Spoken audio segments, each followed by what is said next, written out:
she was riding her bike to a bridge to end her life. She said she was done, and she got this call from the friend. He was in his truck in the parking lot with the pistol in his mouth, pulling on the trigger when the phone rang.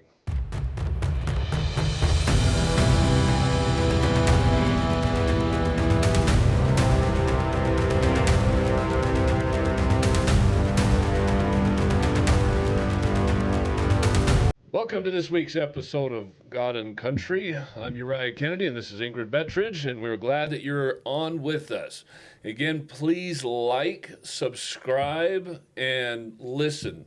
We're doing pretty well with subscriptions. We'd love to make sure that everybody listens to our full podcast so we can get the hours in that we need to help YouTube get us monetized. Obviously, that's what we're looking for, is to be able to have our channel supported. But again, share it with everybody, get it out so that the little that YouTube does for us isn't detrimental to the channel, but we depend on people like you sharing the podcast that is out there. Look forward to this next week. We're going to have Burgess Owens on, so that one's coming out next week as well. Today we got a great guest, veteran of the Iraq War. This is Tammy Flake. Tammy Flake, welcome to the show, and how are you doing today? Thank you. I'm doing great. Excellent. First time doing a podcast. First time doing a podcast. Well, I told her when I met her, I'd doing a dive into you, and I'm like, you're a pretty incredible human. Oh, thank you. Well, just so you know, it's the first time for most people that come onto the show to do podcasts. Even a lot of the legislators that we do, they've done some news spots and a few things like that, but vast majority of the time it's brand new for them as well. So we're going to get into the Iraq War and your experiences there, but we always like starting off a little bit younger and kind of how you grew up, where you grew up. So kind of let us know where you grew up, how your parents were, how you got your morals and values instilled into you, and kind of get us going. Awesome. So I grew up in Claremont, California, Southern California, right there close to Disneyland.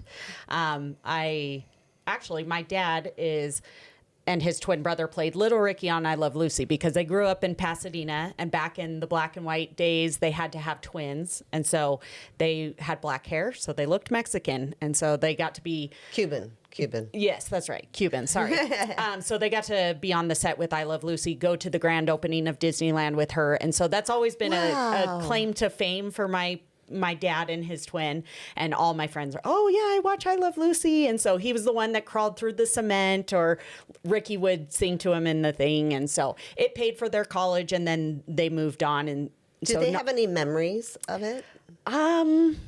I don't know if they do, but they used to have a bunch of trinkets, and a show asked them to send it to them, and it got lost in the mail. How old were they at that time? So they were 18 months until they were 3 years old. They got to do it. So it paid for their college before they went on a mission. And so all my friends are always, and everybody watches I Love Lucy. So it's always a good connector of my dad, and they're like, can I get his signature? So I get them their signatures, and it just pulls them back to the good old days, right? That's sweet. And so really sweet. Growing up, that was my dad, and my dad met my mom, who also grew up in Pasadena, and she's got a really strong church side in her history. And so I was always grown up in the church, which going to church was always good. And I would go to church, and it wasn't ever I had to be dragged, but I always knew that it was true. And I remember the first time that I actually knew I believed in God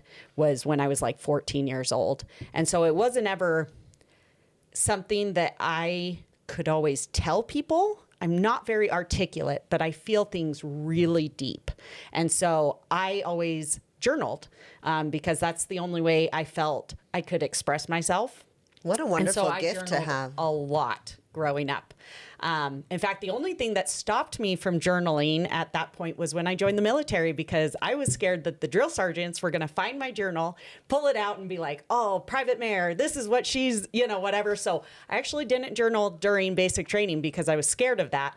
But by the end of basic training, it was like girls' camp. We all, all of us, we were one team, And so I'm kind of wishing I had journaled back then. I should probably go back and reflect and That's so write interesting, those down. because I think that's what what's always kept me from journaling. I've always started, but then your private thoughts, I'm always afraid of anybody else reading them. Yes. I don't know. And so It's I my have problem. a lot of journals. It'll be interesting. I haven't thought if I'm either going to burn them or if I'm not going to wait till I'm gone to let people read them, or it's kind of part of my story, but I'm excited to always share. Just put it in the will that the attorney can divulge them once they're dead, because then it doesn't matter Then anymore. it doesn't hurt me. Yes, exactly. We have a plan. There you Yes. go. So It's- I'm a big journaler. There's not very many teenagers that could claim that they have a solid belief in God, which is a good start in life. And I would wish that a lot more youth and teenagers would have that kind of a good start in life.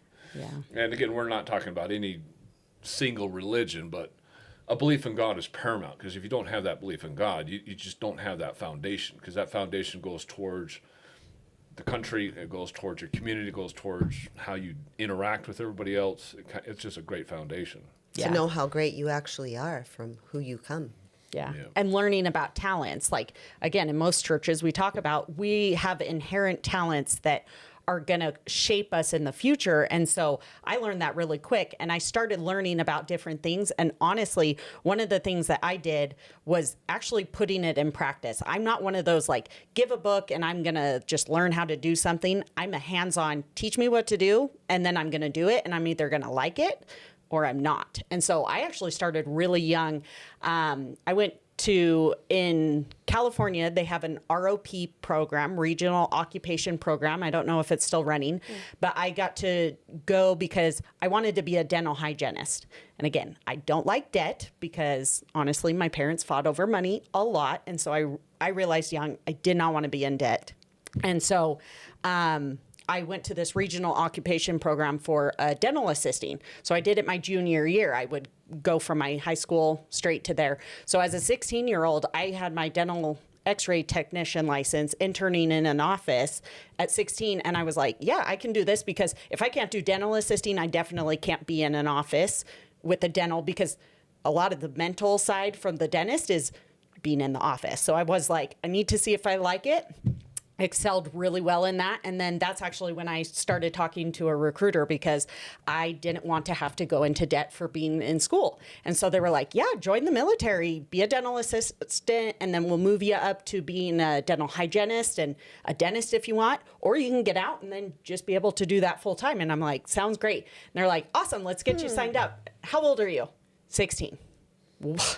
Come back in 2 years when we can actually sign you up. You're not 18. Like, what are we talking to you, right?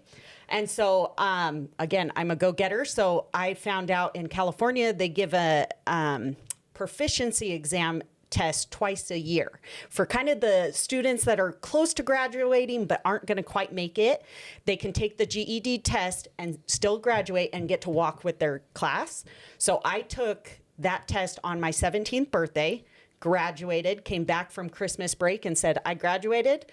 I joined the military. Both my parents had to sign because I got a waiver.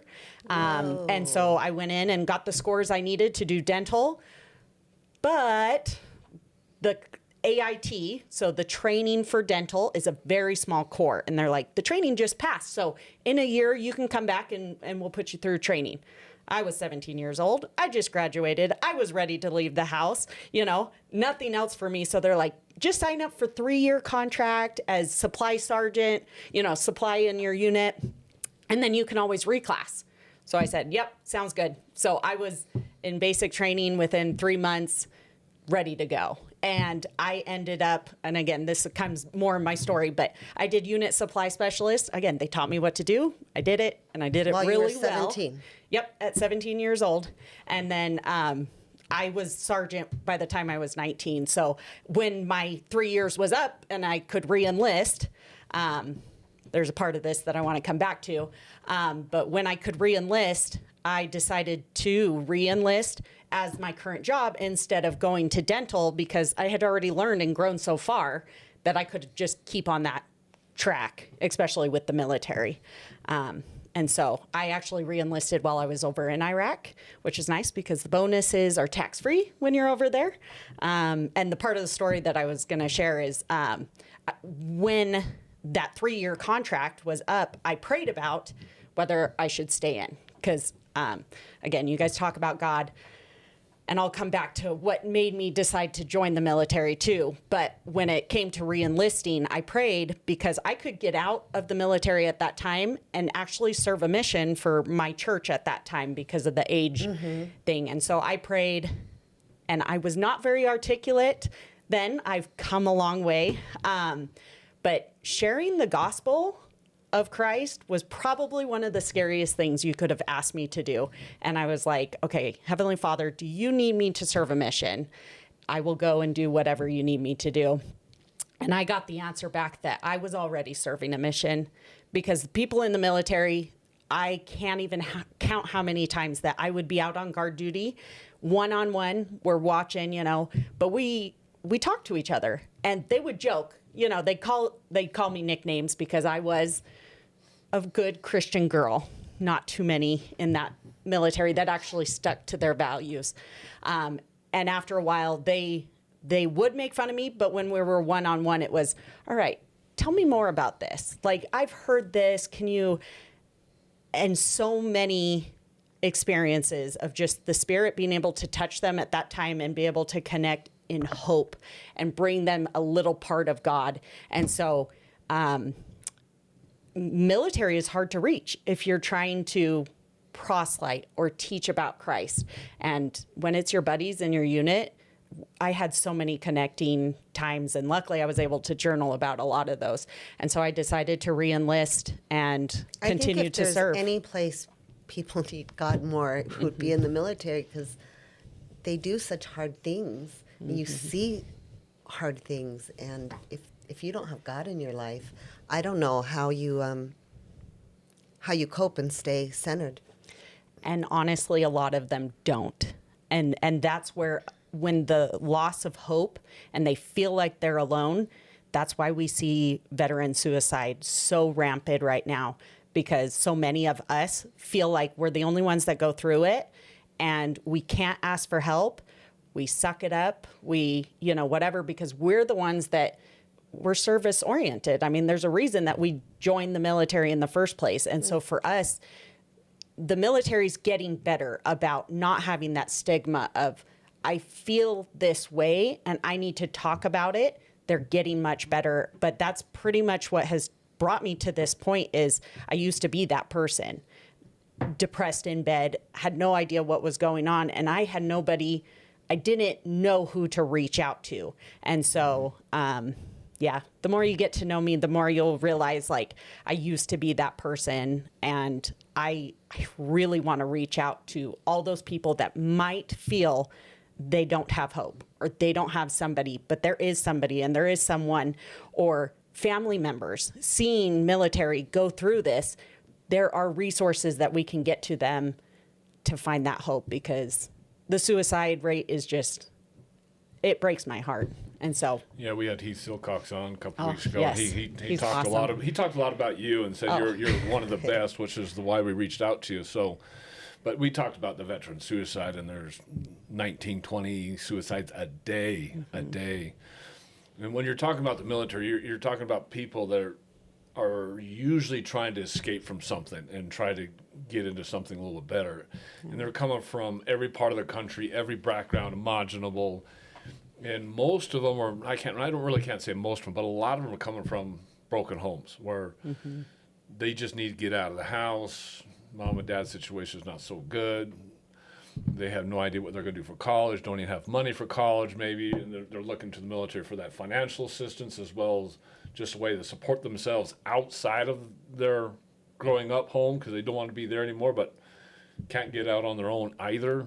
And I can imagine if you came from a family structure where there's actually no structure, and then you go into military where it's complete structure, how difficult that would be. And it hardens you. I mean, I've mentioned this many times before. I got all 4 of my sons in the military, and boot camp is tough. Going through AIT is tough. Being in is even tougher once that is done, because boot camp and AIT, you kind of have that camaraderie. You become very, very tight-knit. Then once you get into just general service, it's not so tight-knit anymore, and then you're really starting to find some bad actors in your unit, the old personalities start coming out, the old bad habits start to come out. My oldest son was in the Army for quite a while, and he was in Fort Bragg. He was in Korea. He was always saying, hey, someone just stole my pants out of the laundry room, and just theft was rampant amongst them. It's just what it is. I mean, people come from just a billion different backgrounds, and now they're trying to find a support structure when they leave, because they didn't have it going in for a lot of the times, and it's just not there. So a lot of them during the military do exactly what you're saying, is they have the peer pressure when they're around a whole bunch of other group, and they want to make fun of it because they're trying to fit in. But when they're by themselves, they're looking for that higher power and saying, look, I'm alone, I'm freaked out right now. Once I leave the military, I'm going to be by myself again. I got to find something else. Yep. And it's a good time to kind of share that. Yeah, totally. And even more so when you're talking infantry, Marine Corps, where it's not only they're facing those demons from their past, but now they're facing potential death. It freaks a lot of them out, and they're really looking for that higher power at that point. So going back to your youth, how was those morals and values instilled into you? What were your parents like as far as teaching you, your brothers and sisters, when you grow up? And then what got you to even talk to the recruiter in the first place? That's a good question. So I'm number 4 out of 5 kids. My siblings were all really tight-knit, and we have a really good time when we come together. So we do reunions pretty often. And I would say that's like a big base of my growing up. My mother's side is the Woodruff side, and it's a big side of the family. And so we would go to reunions and get to go with cousins, and grandpa and granny is what we called her. They were just our base. We lost my granny when I was 8 years old to breast cancer. She lost her mom to breast cancer when she was 14 years old. So we have breast cancer that has run in my family, and we've already lost one of my aunts. But having that base, we knew almost every summer we were getting together, and church and family was the staple. It wasn't we were going on these big trips to do things. It was always getting back with our family, because we knew we all loved each other, and we were there to support each other. And we do cousin get-togethers here now that I live in Springville, Utah. We have one in Salt Lake, and we just bounce back and forth. And so family unit has been huge in my life. And when I did decide to join the military, my mom was actually like, what? Because there's 3 girls and 2 boys, and my brother's, football, really smart, all these things. And my mom was like, what? My boys were supposed to join the military, not my daughter. So the reason I joined the military, I had a friend that we ended up dating for a little bit, and he joined the military. And so when he got stationed in Washington, I went to visit him, and I was still 16 at the time, but I got to go see his barracks. Had no idea what barracks were, but they were like one of the nicest new barracks that had been built, and they're like little apartments. And again, it's all paid for. They have a DFAC, which is the food, right across the street, and then their unit is right there too. So to me, it was like military life seemed really awesome, especially if I wasn't having to pay for it and go into debt and have all these different things. And so through him, I saw I could probably do this. I can probably find a good job and then not have to rely on other people, because our family was not very rich growing up at all. And so I always had that to worry about, because, again, I had goals, and I did not want to get into debt, because I only saw lots of sad things coming from debt. And so when I got back, I decided, well, I'm already doing dental. Maybe the military is that route. And I kind of told you the recruiter story. And so I joined on my 17th birthday and got going. And yeah. What gave you such a sense of urgency to want to be able to just get out of high school at 17 and go do that? I mean, that's not natural for a teenager either. No.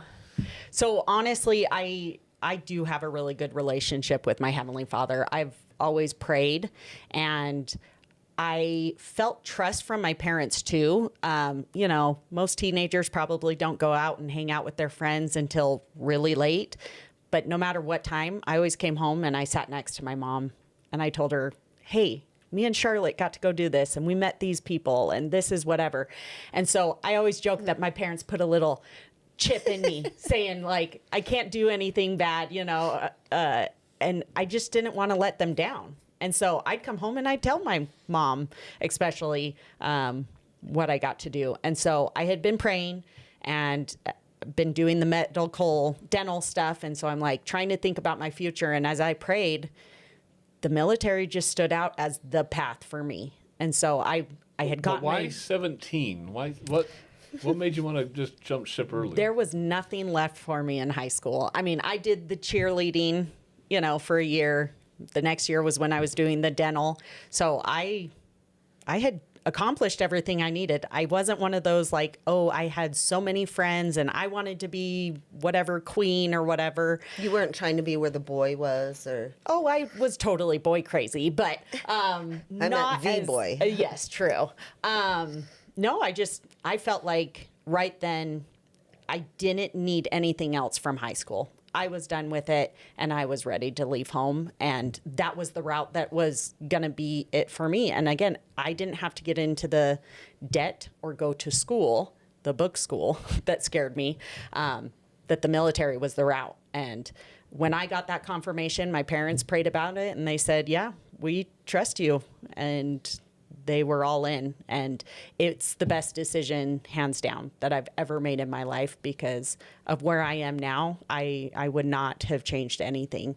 And honestly, being that young, I think for a lot of the things that I've gone through in my life, I've been able to look back and say, me too, or I've been there. And I think Heavenly Father's been along the path the whole way, whether I've been able to share it verbally or not. I'm getting to the point where I'm doing better about sharing it. But 17, it was like, yep, nope, I'm done. I'm ready to go. And I was excited. Well, it shows a lot higher maturity level because not very many True. teenagers have that kind of maturity level. And the military is the fastest way to get out of the house without any money. Yes.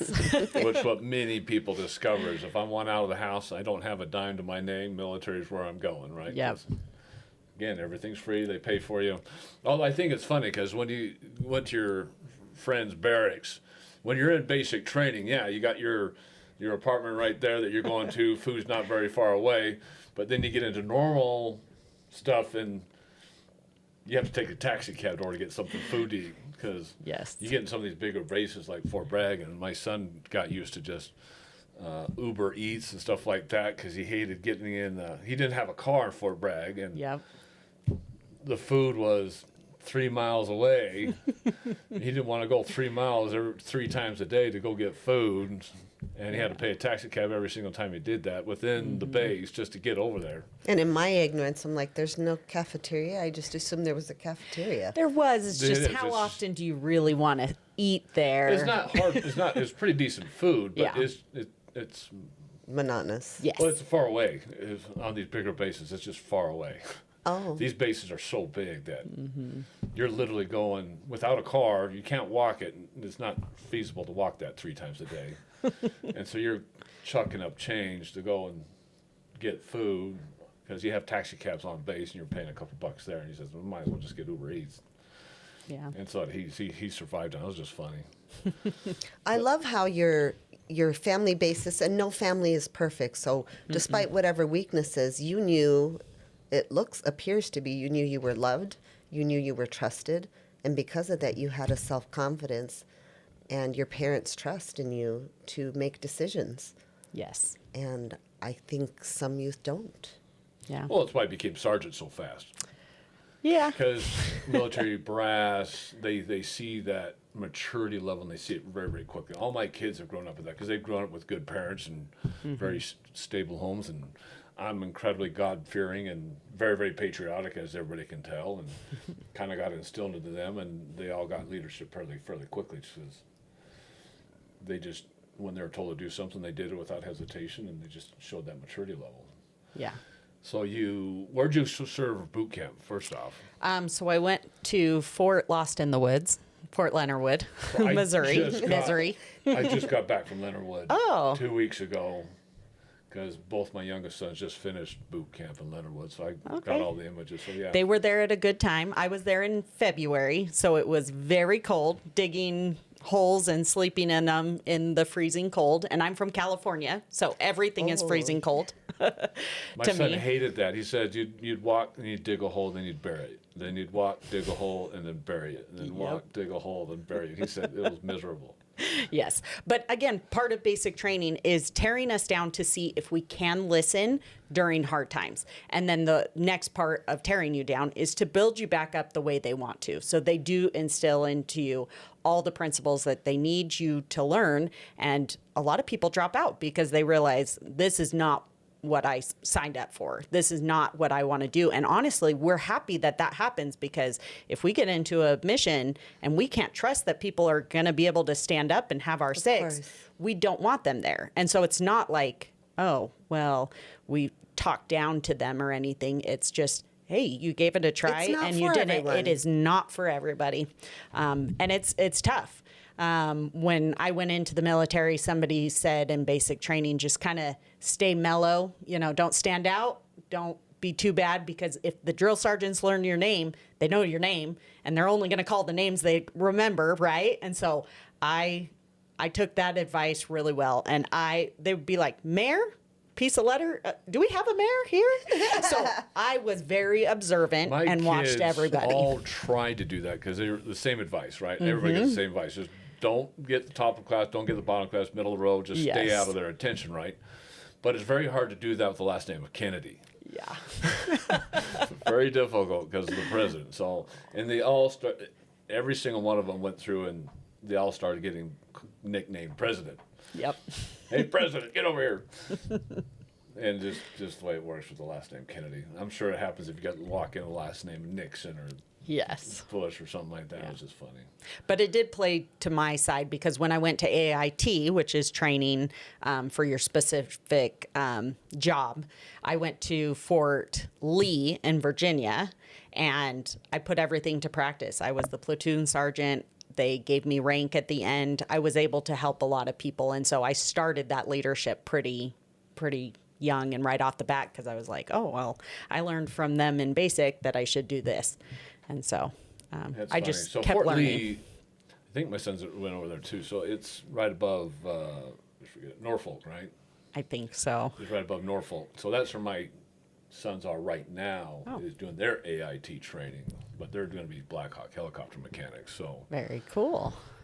So how was AIT and getting through that? So I did unit supply specialist, which we cover ordering the supplies that you give them and then they're expendable. So, pencils, things that we don't ever need back, right? And then I was also over the property books. So I was usually with the commander. I was in a helicopter unit, the Apache helicopter unit. And so we worked hand in hand with the officers to make sure everything on the hand receipt was there. And then same with the arms room. So I know every piece of machinery, guns in the arms room. I know how to take apart, put it back together, clean it, do all those things. So arms room and supplies, that was usually our big duties. And so it was only, I think, 4, maybe 5 weeks. It's a very short AIT. Very short AIT. I mean, my kids are going through a 15-week course. Yes. So, yeah, 4 or 5 weeks would be nice. Yep. And that's why I signed up for a 3-year and 19-week contract, because 19 weeks was how long it took me for getting through basic training, AIT, and to my duty station. So I got to do the hometown recruiting after AIT, where I went back to California and attempted to recruit people of my friends, which most of them were still in high school. So it didn't do much because, I just got to see my friends. And That's then funny because you're 17. You just went through a few weeks. Everybody's still in high school, so you're not even 18 yet by the time Not you're done 18. with boot camp and AIT. And AIT. Nope. My 18th birthday was actually at Fort Hood. So I got stationed at Fort Campbell, and I got attached to the 3rd 101, which is an Apache helicopter unit. And they were a rapid deploying unit. So as soon as I got to them, they had just returned from Iraq. And so we were building up to do the next deployment. But the Apache helicopters used to be one style, and they had to change to a new one. Pretty much it became video game inside. So we were switching to the longbows, and the only place that the pilots could do that was at Fort Hood. And so we did 8 months TDY down at Fort Hood. So I actually got to Fort Campbell, and within a month we were at Fort Hood for 9 months. We did TDY down there. And I was talking about how much I love the barracks, right? And living in those. Well, Fort Hood didn't quite have enough space for Fort Campbell soldiers to come, so they uncondemned some barracks. Like, they literally had the X's up, ready to tear it down, and they're like, "Oh, we'll put So they were some pretty soldiers." posh. Is that what you're saying? They were so bad, like nastiest barracks you could ever imagine. And they're like, "Yeah, Fort Campbell soldiers can be here." But again, we were there 8 months. We were getting paid extra to be be so we weren't going to complain. But yeah, we went down to Texas for 8 months. Okay. No. That's a no. Again, if you're compared to sleeping outside in a tent, it was a little bit better than that. But again, we were Army, and that's what I knew getting into it. Of course, if I wanted something nicer, I probably would have gone to the Air Force. But I was one of those people that I was like, I want to roll in the dirt. I want to get dirty, and I want to do that stuff. So it was quite the experience. But as soon as we left, tore them down. So what year was this?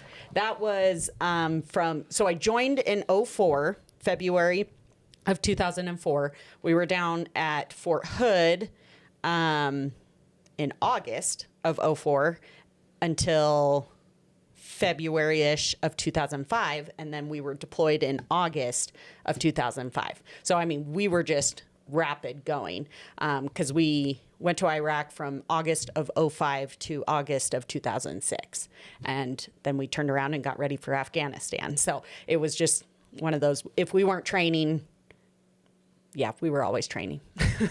Yeah, just to give everybody a timeline, you got September 11th, 2001. Mm-hmm. It takes us almost a year before the Iraq War actually started. They started doing incursions a few months later, but it was almost a full year later before full war was declared.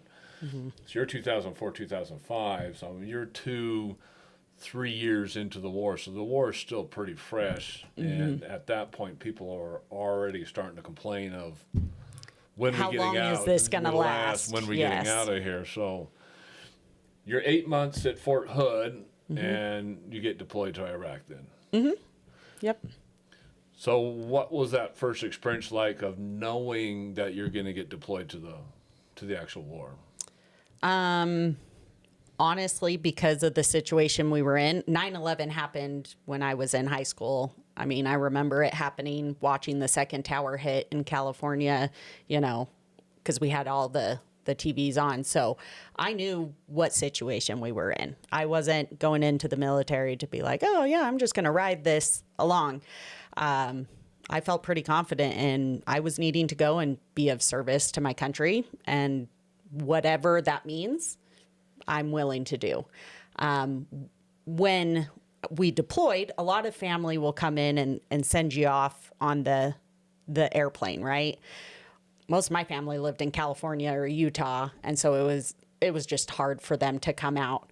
But I had gotten a little bit of leave before, so I got to see them, and so I was like, no reason for you guys to come out. So we're standing in formation, and everybody else has their family. And I mean, I'm a single soldier. And people are crying, hugging each other, gonna miss you, all these things. And literally, I'm standing there just like this, like full battle rattle, smiling. My platoon sergeant's wife comes over. Mayor, why are you smiling? How are you so confident? And I remember telling her, I've prayed about this. This is my path. I'm getting deployed, and the Lord knows where I am. If I'm going to be safe, I'm going to be safe. If I'm not, then that's my plan. I was very confident in the plan of Heavenly Father and what my path was. I knew I was there for a reason, without a doubt. And so, honestly, it was kind of cool because a lot of people relied on me. They were like, come on, let's be more like Mayor. Like, we can do this. Recognizing that at that time in your life has to have helped you at future moments to know when you were feeling that again. Oh, yeah. Yep. And I mean, I was 18. I had just turned 18 right before we deployed. And so, what's your rank when you I deployed? I was an E3. So I told you in AIT, I got a rank. So I got my second level because in basic training, I went in as 0. Private first class, what? Private first class within 9 months from being E2 to E3. So I deployed as an E3 over in Iraq. I got to do the soldiers board, go through all the ranking councils and stuff like that. And so I actually got my E4 almost a month right into Iraq. So I was promoted really quickly when we got into Iraq.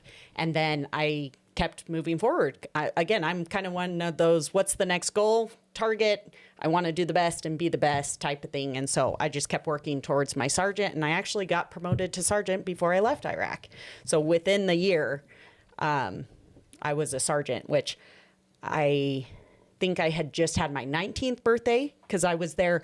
And the reason I was there a whole year was because I was part of the advance team that went out to receive the helicopters off of the boats. So we went to Kuwait and were there for a while. And then I was also part of the team staying back to exchange where we slept with the next unit that came in, because that was my job as supply. So I literally was 1 day less than a year, which I was like, you guys just let me stay another week because there's extra perks that come with that. But so I got to go that whole time, and I can't remember the question we were saying now. What are your responsibilities as in supply in getting stuff over there? Kind of walk us through exactly what you had to do to get your team ready to go and then actually receive those helicopters, because everybody's like, oh, you received helicopters. Exactly what does that mean? Yeah, so we had to be there. So we flew over with the advance team, and we were there we had to be able to drive off our equipment, like our Humvees and our LMTVs, and then we also had to pull the helicopters off. So we had to put everything in connexes. And so at Fort Campbell, Kentucky, we loaded everything into these boxes. So I was in charge of inventorying everything, locking it, and then we'd send it on the trains to get to the ships. And then the ships, once we got there, we'd unload those, and then we'd convoy them to our base, which we were stationed at LSA Anaconda, Balad. It's like the largest Air Force base over there, because part of it was, Air Force with the helicopters, we had to be on a big base. And so, really large base over there. And so we had guard duty completely surrounding it. In fact, the first day we got to Fort LSA Anaconda, mortars would come in. Because they would realize, like, every time a mortar got thrown in, whether it did damage or not, we'd have to be in full battle rattle. The alarms would sound. We'd have to have our helmets and our flak vests on, and it's hot over in Iraq. And so the morale of soldiers go way down when we're having to wear this all the time. And they would notice that we'd have to get in these big cement bunkers to make sure we're safe. And so they would actually... the Iraqis would go at night when most people couldn't see them, dig the holes, put the mortar in with ice, and then when the sun would come up, the ice would melt and it'd set off the mortar, because they just knew they were just trying to make us upset and get into our and so these would just come in every once in a while, mostly just to annoy us. Was that your scariest moment in that time frame? No, probably not, even though I haven't even told you the whole part of the story. The mortar came in and it went through where we were sleeping, where these like connexes stacked on top of each other. And one went through top to bottom and it didn't explode. Again, first day, some people went over running with their cameras. Oh, let's take a picture. I'm like, you guys, it can still go off. I'm like... Of course, I called them some names, but I was like, back up. So we had to wait for EOD to come in, to make sure it was okay to take out and stuff. But it was very dangerous because that stuff was happening. Luckily, where we were, by the middle of our deployment, we had something called the C-Rams, big machinery that would be on the corner of the bases, and it would just scan the air for anything foreign. So if something was coming in the air, it would shoot it down. If we didn't know what it was, it would shoot it down. Really loud, but really awesome. So by the end of our deployment, we didn't have as many of those mortar attacks happening all the time. They would go off at night, and it was like they would test them, and it was like fireworks show. And so it was cool. But the technology got better and better as we went for those. I'd say my scariest time was, so my unit, I'm probably going way off Go topic. ahead. No, you're free to go. I'm like, you can totally be like, ask me more questions. So my unit, we had the Apache helicopters, and we had Alpha, Bravo, and Charlie teams that they each did they had the mechanics that worked with the helicopters and things like that. And they would each, they would service 2 FOBs, forward operating bases, off of this major base that we were at. And so we always had one company with us doing major repairs on the helicopters, and then the other 2 were out. And these were very small installations where they were nothing, they were usually the ones called in saying, hey, there's a group here, we need air support for the infantry or convoys going on. And so we had some supplies come in that we had to get to them. And luckily, I didn't have to go on a convoy, because convoys are very dangerous, of IEDs in the ground that could happen and stuff like that. And so I got to go in Blackhawks to those bases back and forth. And I'd say that was the most scariest, because people would shoot at us, and the Blackhawks were sometimes low enough to where it would reach. But luckily, nothing hit us when we were flying back and forth to that. So you get some pinging on a few helicopters you were in? Yes. And again, the Blackhawks were what carried us, because the Apaches, it's just a 2-pilot system. Yeah. They're out there to attack and only do that. The Kiowas, it's a smaller helicopter that they're out to do forward observing. Again, 2 pilots, so most of the time people don't get to fly in those. That was our actual only injury. The Blackhawk is the workhorse of the military. But Yes. Yeah. So it kind of described that when you're going along and all of a sudden you hear the ting, ting, ting, ting, ting. I mean, we're in full battle rattle and we're going. We do have gunners. Usually it's crew chiefs that know how to work on the helicopters, but their assignment at that time is a 50 cal usually attached to it, and they'll usually just attack. And so because we had the materials that we were delivering, they were taking good care of us, and we were safe. And again, that's why we practice. We go through all these things so that we have trust in the equipment. We have trust in the people that they have their mission, and that's what they do. It's just like any other system in our world.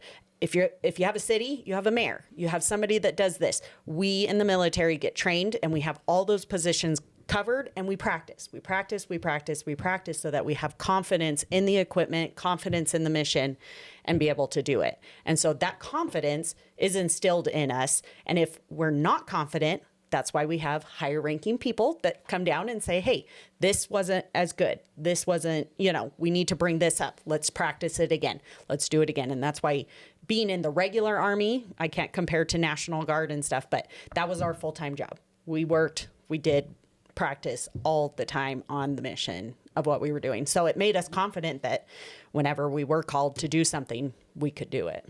So I'm pretty sure that those Apaches probably saw some pretty good action there. So yes. As they're coming back and you're getting damage reports of stuff you're going to have to order so they can go and fix those things, what were some of the most interesting damage reports you were seeing there? A lot of people don't know that the Apaches actually are made to break down as they fly. So there's always going to be repairs. And so the crew chiefs just knew, okay, we need this part, we'd get it ordered type of thing. What do you mean by made to break down? So the Apache helicopters, like when they fly, they will break down, like the actual process of flying the helicopter. But they have crew chiefs that know their jobs to know, okay, the helicopter can fly for this amount of time. And that's why the helicopter pilots know, okay, if we've been flying for this long, we have to be aware of this going wrong. And it's all strategic on, okay, we've got to send this helicopter, now this helicopter, so that we are always doing maintenance on it. No piece of equipment is perfect. And the pilots that fly those are pretty awesome. They are amazing. Did you see any major battle damage coming in from them, or have they gotten? Not me personally. Besides just a few bullet holes, and nothing major, no. Yeah, nothing major. The pilots have a simulator that we travel with so that they can have hours of practice that they have to do. And I was lucky one of those times they were like, hey, let's get Sergeant Mayer in there, and let's see how she does. And so I actually got to fly the simulator, which is pretty cool. And they would throw, storms at me and all these things. And actually from that, I thought about putting in my packet to become a pilot. They call it green to gold, or going warrant officer. And so after my deployment, I had thought about that, but I decided not to. But the pilots are amazing. They do a lot of reading. They do a lot of, they're just amazing. So we're going to pull up some of these images, and you can walk us through what's going on in a few of these things. Yeah, so on that big base that we were at, we actually had the largest medical facility where they would evacuate people that were injured in Iraq. We were the first stop. So the Blackhawks would usually have the medevacs come into this base. And so when I met over in Iraq, we got going, we got to know other people. On Sundays, we would try to have some kind of Sunday service. Again, we wouldn't change into our dresses or anything. We'd go right in our uniforms, and we'd be able to pray together and see each other and bring back that, church type of environment. So as we got going, the two gentlemen on the other side of the bed are Air Force and I'm Army. That's why our uniforms are different. And I would joke that I'd go through 3 sets of Air Force before I got to go home, because the Air Force only deployed for 3 months on a voluntary basis too. So we would... as a church group, we started coming up with service projects. And so we would go over to the hospital. They'd have chaplains there and stuff, but we would ask people from home to send us stuff that we could take to people. And luckily, there weren't too many American soldiers in there at that time when I was there. It was actually Iraqi kids and families, because there were still mines out there that the kids would step on. They'd lose an arm, they'd lose a leg. And if we had beds, we took care of them. And so we'd go in there and we'd be able to talk to them in the sense of Allah, Allah, thank you. Like they were just so grateful for the help that we were able to give. We had some civilian Iraqis that would come on base, and we'd get to talk to them, and they would tell us stories about how much they love their country. And because of these terrorists, they were doing some really bad things to change their country. And they were very grateful that we were there to help change. But again, you don't get to hear these stories a lot of the time, because they'd be like, our colleges were so good and all of these things. But when the fear comes in of, I may not see my family member again, because that's what they usually did, was if you don't do this, we're going to, yes, lots of bad things. And so to experience and get to go do service projects for the people there was awesome. Which is depressing when you start thinking of how we pulled out of a lot of these places, because, I mean, they all had their hopes up that we were going to do a lot for them, and then we just had these horrible pullouts. And it's not just Afghanistan. Afghanistan's always the famous one, the worst one, but we did the same thing in Iraq. And just abandoned a lot of good people over there to their fates, and it's right back to how it was before we were even in there. So it's kind of a waste of time and money if you're not going to finish the mission there. Yeah. So keep going here. So that was my promotion from, so I'm still wearing the E3 rank. And so I was just getting promoted with my really good buddy, Villalobos. We both were getting promoted to E4. When you get into country, you have to practice shooting your machines and weapons, and so the 50 cal was actually my weapon, so I got to go and shoot the 50 cal. You got assigned the 50. Yes, because not many people get that chance. You're going around with the M16, and you got the M5 saw. I had the M4, yes, M4. And so some people had the 203 grenade launcher onto theirs, but mine was the 50 cal because I was in the LMTV all the time with supplies usually. So that's why it was always my job to be up in the top ring with the 50 cal mounted there. So how often were you in the top ring? not very often because, again, we were in an air wing. Yeah, unit. So we luckily didn't have to do a lot of convoys. We did a lot of practice. Convoys are very convoys. dangerous. Very dangerous. Yes. It's not good at all. So we were lucky to have the Blackhawks that would usually, their unit would just come pick us up and we'd take the supplies. But we had to be ready just in case Blackhawks weren't available. We had to have our LMTVs and all the practice to be able to go take supplies to those forward operating bases if we needed to. If we were in a no-fly zone. The sandstorms were serious. I mean, the goggles on top of my head, you know, they were bad. Like, you couldn't see a hand. If a sandstorm was coming, like, until it passes, you can't do anything. So this is you in front of one of these. Yep. So that's the Apache helicopter. So this is my reenlistment date when I had told you over there my contract was going to be up. And so I decided to reenlist. And again, my friend Chavez was holding the flag. And then this is my captain over S4. That's why we're holding up 4. We used to do S4. And so you're just a baby. I know. I was barely 18 years old there. And so on my reenlistment day, another cool thing was I couldn't fly in the Apache, but there were some Kiowa pilots that said, hey, let's take the reenlistment people, because there were 2 of us that day. I actually got to go up in a Kiowa and get to fly it with one of the Kiowa pilots around the base. And it cool. was amazing. Did he give you the stick? Yes. It was cool. That's way cool. Yeah. How long did you re-enlist for? I re-enlisted for 6 years. Because, again, I was already doing... Well, and I liked what I was doing. So, same picture that day. And, again, over there, we had the digital cameras. I mean, this was 05, between 05 and 06. So, it was still... I just have a few pictures from over there. I wish I had taken more. This is my command sergeant major. He is awesome. He brings up another story. Again, I could talk stories all day long about him. Well, you can do stories right here, but I'm more interested in what's on your chest right there. Oh, yeah. So we were getting awarded our medals for one being over in Iraq. So the further red one was my deployment medal. And then the green one is an Army Achievement Medal. And wow, my memory is really bad, but I don't remember what that one was for. Because I actually got 3 achievement medals while I was in the military. So I don't know. I tend, like I said, I did a lot of good stuff, but I can't remember exactly what each one of them were for. But as they called it, I was a high-speed soldier is what they would call me all the time.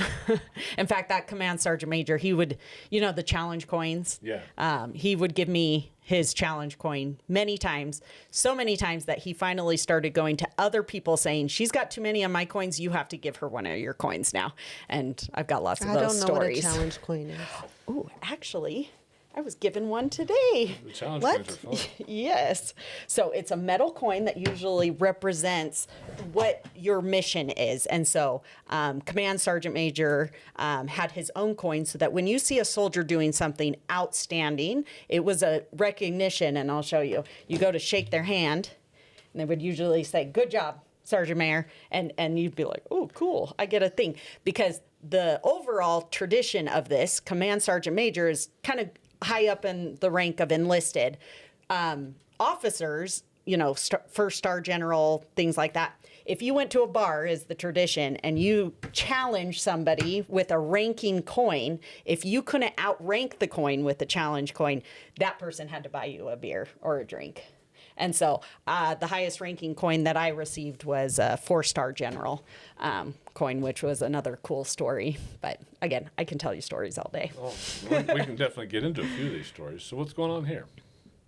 Oh, that's on my basic training graduation with my drill sergeant. Yeah, that was a long time ago. So literally 17 and 2 months. So the funny thing is about this picture is I recognize the building that you're standing in. Yeah, because it was at Fort Leonardwood. It was at Fort Leonardwood because I was just at that building. Yeah. And I can just see the brick and just the outline of the concrete. I already know which building it was, so which is kind of funny. Yeah. And I have my little marksman badge over there. So again, I wasn't even a PV2. Like I had no rank. And so that's why I had my marksman. Yeah. Takes back memories for sure. So now you're in Iraq. Kind of tell us what happened your first year. Well, you're only there for a year, so kind of go through some of these stories that you experienced there in Iraq. So when we got there, there was not very much built up for us to like use around. And so it was actually kind of awesome because when we were on the base, we were actually building things around, making it better for the next units to come. And so I was building decks and tables, and they had a carpentry workshop on one part of the base where soldiers can go in and build things for their hooches, is what we called them, where they slept, or build things for their office. And when you're over in Iraq, you're only doing your mission for so long, right? It's not what people think. Oh, you're up 24 hours. You're always doing this. Like, they've got to give you time and shifts and things like that. And so most of the soldiers just brought their video games and sat there. But I'm not a video game person, and I'm always looking to do the next thing, you know. So I actually took college courses online when I was over there. And so I started business management college courses, and then I was over there building things. I'd tell them, hey, I want to build this cabinet for my room. And I actually got to paint it and bring it home, which was nice. And then I was always volunteering at the church groups. We did like family home evenings because, again, we didn't want to feel alone, so we would come together. That's why we did the service project. We came up with that. We would get together and do scripture study.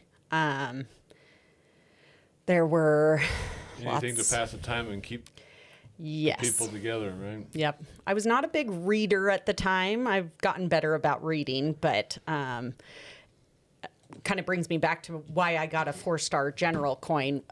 When I deployed in our church, the prophet had asked us to reread the Book of Mormon. And again, I'm not a big reader, so I started reading it, and they had just come out with Preach My Gospel booklet for missionaries. And again, I told you, sharing the gospel is probably one of the scariest things you could have asked me to do. And so I started reading the Preach My Gospel because we didn't have phones that we could sit on and play games as we were waiting for our helicopters as we deployed back and forth. And so we were waiting for our airplane, and I was reading this, and a 4-star general came to say goodbye to us, right? And so they go to the higher ranking, hey, who's some high-speed soldiers? And so he comes over, and I'm reading this, and the 4-star general is like, what are you reading?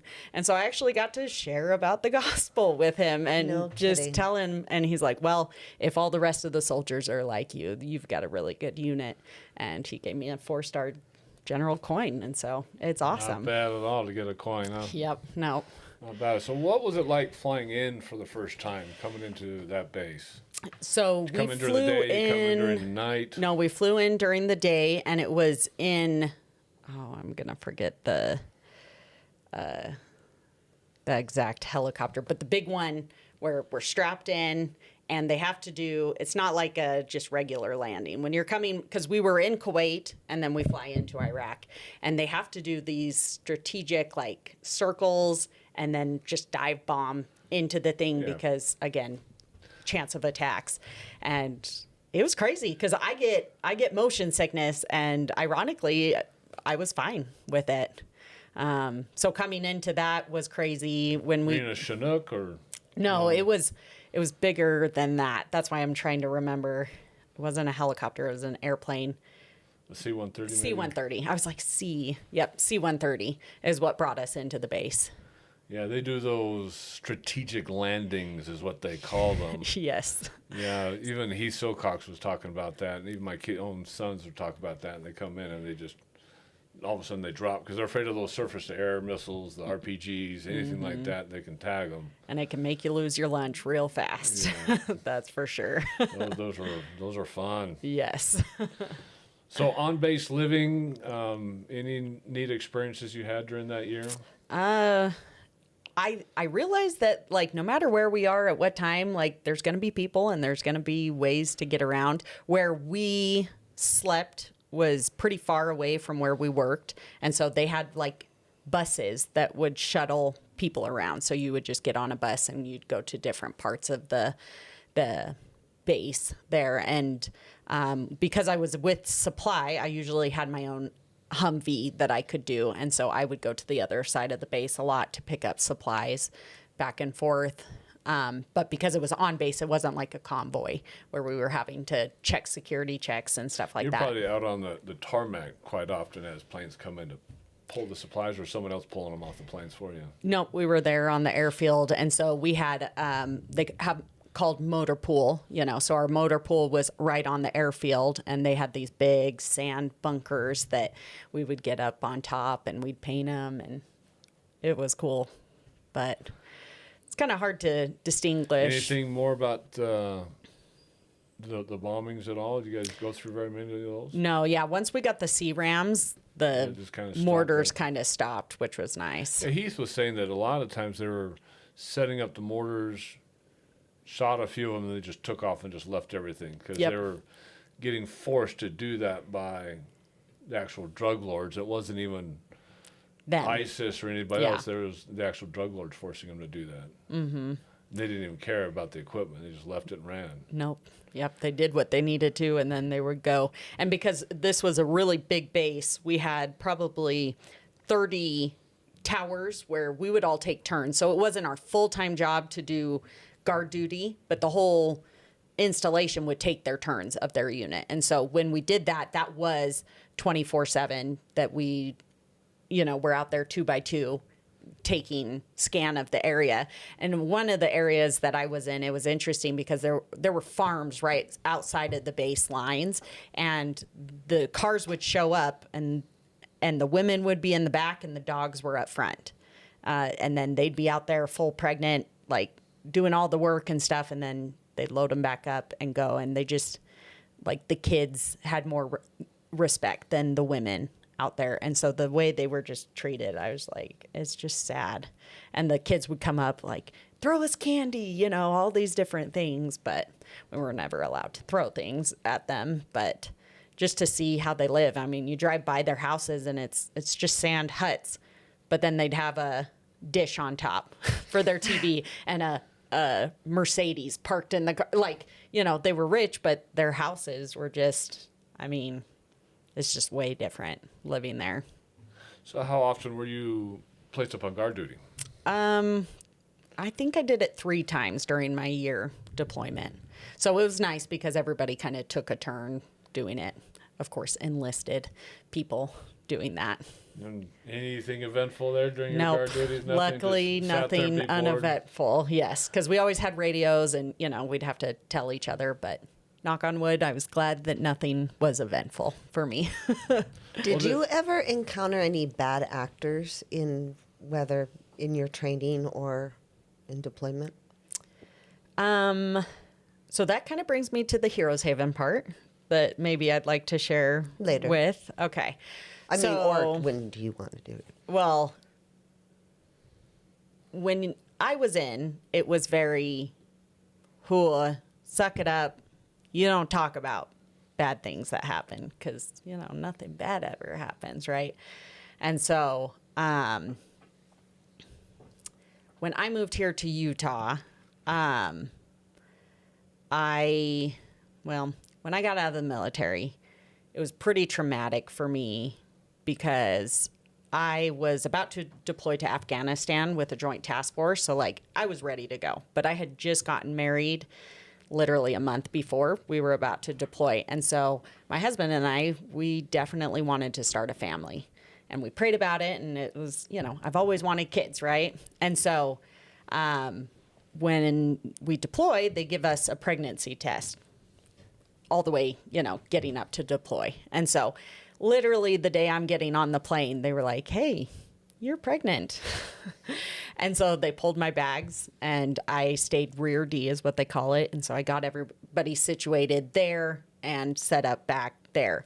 And a lot of people don't know, but in the military, if you're a female and you get pregnant, you can decide to stay in and make a family care plan so that, the kids are situated if you do have to deploy or complete a mission, or you can honorably discharge out no matter how much time you have left. And so I had prayed about it. and there were a lot of other things going on in my military unit. And so I decided once Rear D's all set up, I'm going to go ahead and just chapter out. And so I decided to get out. But because I was pregnant in the military, they will take care of my pregnancy needs and deliver the baby as long as it's on post, you know. And so my husband grew up right outside of the base, so we were living there. So I was like, yeah, I'll just go on post, right? Well, it's very stressful going on post, and looking back again, it's suck it up, just deal with it. That's how it is. But looking back, like, they would have to take my blood pressure maybe 2 or 3 times because they definitely did not treat women that were pregnant very well, because they always assumed, oh, she just got pregnant to get out of her deployment, you know, or whatever, which again, I was ready to go to Afghanistan, you know. But it was my time to start a family too. And so they did not treat me very well. Long story short, I ended up having my son on base, and a few days later, I was still bleeding a lot. And first baby, you know, hard to know what's right and what's wrong. What's and I normal, tell the what's not. doctors, I'm like, I'm still bleeding, like golf ball clots bleeding. Nope, that's normal. You're fine. Didn't even look at me. Just send me home. And my mom finally came out and she's like, you need to go into the doctor. And so I went in and they finally did an ultrasound and they're like, yeah, something's in there. And I've got off base. This is on base. Still on base. Yeah, this is on base. And so they're like, oh, yeah, something is in there. So they rushed me off to do a DNC, which my husband was already traveling for work. So a friend has to come in and take care of my literally week-old baby. And they rushed me off to surgery. And I had already lost so much blood at that point because, again, it had been happening for over a week. But my body was going back into delivery mode because something was there. And so come to find out, they had left placenta, and so they had to, it was bad.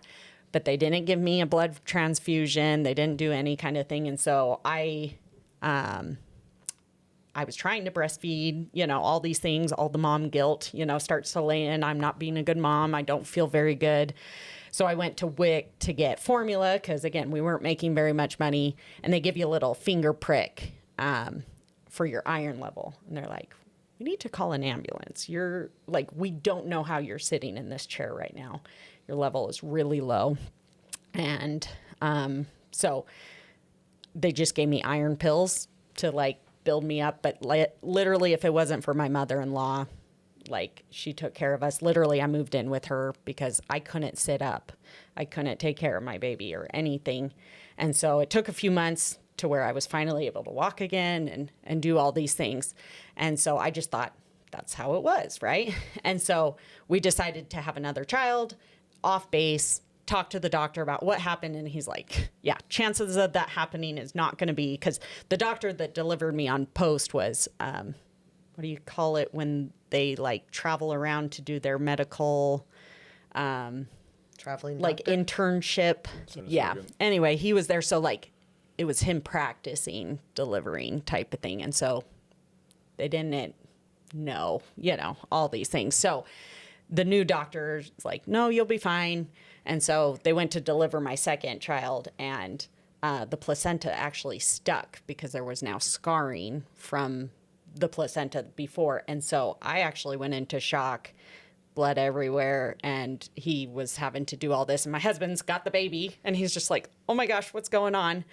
And they gave me blood right away. Like, they got blood and gave me blood, and I was able to recover fine. And so I was like, man, why didn't they do that to me the first time? Shoot. So I almost died here twice now, not having the child, but after the child. And so pretty traumatic to me. And so I had no trust in any kind of medical anything. And so I had heard about the VA, but again, I was like, no, I want nothing to do with veteran status, VA. I'm done. I'm out, you know, all these things. So I just went on with my life. And then when I moved here to Utah, a neighbor veteran, he got to go up to Park City for a week, and his wife was like, oh, this is so cool. My husband just got back from this cool thing that they talk about trauma and PTSD, and just mostly now they're just brothers, and he's got friends to be with.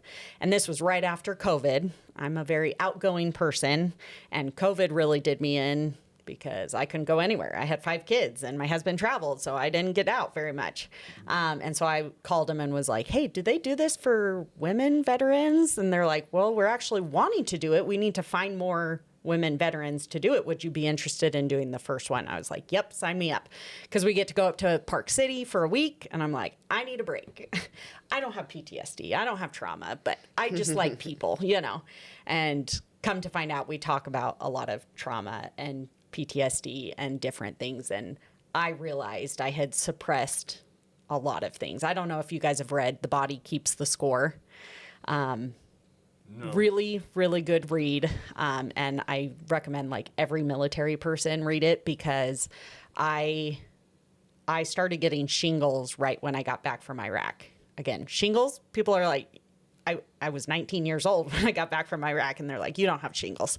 And then they're like, oh, you have shingles.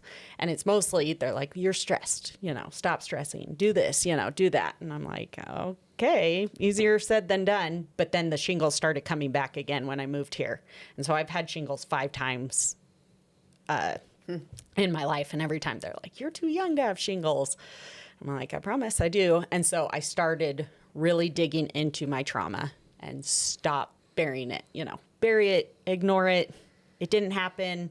You're fine. Suck it up, Tammy. You're a good soldier, you know, those kind of things. And so after Heroes Haven, part of their thing is that they encourage us to go to the VA to find out what resources there are, you know, and get help. And so if you want to come back and help in this program, which I love people and I love helping people. So I was like, all right, I'll do whatever you say for me to do. And so I did 8 therapy sessions, and I'm continued to still do it to this day. And I'm very glad, because it's opened up a lot of these things that I thought were my fault that happened in the military, because that's what people do. I have a few military sexual trauma experiences that I've been able to work through and realize, okay, I'm not alone, and there are more of us to deal with those things. And so through all the traumatic experiences, it's about just connecting and saying, me too. And this is a safe space. And sometimes we can just leave it, pick it up, talk about it with the people we should talk about it with, and then be able to have the tools to deal with it in different ways. So what do you think caused that trauma? Was it, obviously you were just mentioning sexual stuff, but what caused that trauma? Because obviously most people think, when they think of PTSD, they're thinking of watching other people die in front of you, getting shot yourself, getting limbs blown off. I mean, they're thinking of the most severe stuff you go through. Yep. My son just got out of the Air Force, and his issue is he never saw anything foreign. He was just stationed here in Texas, but he was in charge of repairing C-130, so he was a C-130 mechanic. But not a single C-130 could leave the base without his signature. Mm-hmm. And so his issue was that the more responsibility he showed, the more responsibility he got, to the point where not a single plane could leave the base without his signature. Anytime anything went wrong with the plane, they'd look at him. So the stress levels just kept getting higher and higher and higher. And he's like, if anybody dies, it's my fault. If anything happens, it's my fault. And without wanting to pay him more or do anything more for him, nothing. They just wanted him to take more responsibility without anything else. And he's like, no, I'm done with this. I'm out. And that's when he leaves. Mm-hmm. So after 7 years, he's out. And again, it wasn't seeing anything traumatic. It was the sheer stress levels they kept putting on him without caring, pretty much. So I can't speak for anybody else's experience, but I can say that there are some things that we just don't know what we don't know. And so when we can start learning, there's things called moral trauma that honestly, all of us that join the military have to take into account. If I have to use my weapon to do the mission, we have to deal with that before it happens, if that makes sense. And we're thinking about it all the time.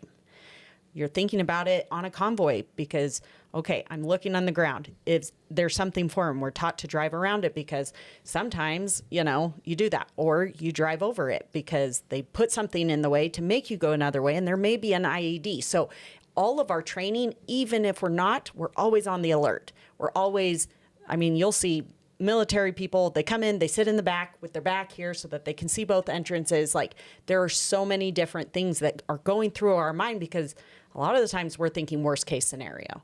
And that moral trauma really hits us each a different way. And it's just a matter of how can we deal with it, because now we're not doing it. It's not our job. I don't have to have my M16 out and, always be on the alert and watching all these different things. Yeah, I think they call it sentinel trauma, where you're standing up as a sentinel and you kind of just eyes, ears, everything's just alert 24/7, and then you get back home and you don't have to do that anymore. Yep. And dreams, a lot of us have a hard time sleeping, insomnia, because again, you're just going through all these things that you did, and even sometimes something didn't happen, but it's always okay, well, what if? Or what if their brother or sister didn't come home and you did? How come Did you see any major trauma yourself? Anybody die on your watch? No, luckily. The most I got was going to the hospital. They'd have the medevac come in and they'd be unloading people. So luckily, I did not have to. Lots of people have seen lots of different things. How much did the pregnancies and the birth cause and trauma, do you think? That was a lot of mistrust that I held for a long time. And so I was out of the military 12 years before I finally reached out saying I needed help. Because again, I was depressed. I was going through things that I did not understand. And so I finally reached out and got a disability rating while I was in Tennessee. And then when I moved here, it was, there's probably more to a lot of this. But I didn't want to go to the VA. I didn't want to trust in any of the things. I didn't want to talk to a therapist because I had tried in the military. That was another bad experience that I had. I told them, hey, I need to talk to somebody. And the person on post, she literally didn't care. She was like, okay, so never did a follow-up, nothing, anything. Wasn't so severe I was enough for her. She's used to hearing a lot bigger stuff than... Yeah, she's just like, that's your unit. You're just whining. Yeah, and I'm like, obviously it took a lot for me to even ask. Like, I'm trying to get some help because I don't know what I'm going through. All I know is what I'm feeling. And she didn't even ask questions. And so, again, she didn't even set up any appointments afterwards, or maybe you should try a different therapist, anything else. So I just thought that's how it was. So I'm like, why do I want to go talk to somebody? Even, here in Utah, my friends are telling me to go. And I'm like, I've done that. I've tried that. It's not always the same. And if it wasn't for my friends telling me, hey, you're more empowered than you think. Go talk to someone. And if it's not working, great. You can talk to somebody else. Just say, hey, I think I'd like to try somebody else, and just keep talking. Luckily, I found somebody who has been awesome, and he's given me a lot of great tools, and I'm in a really good place now.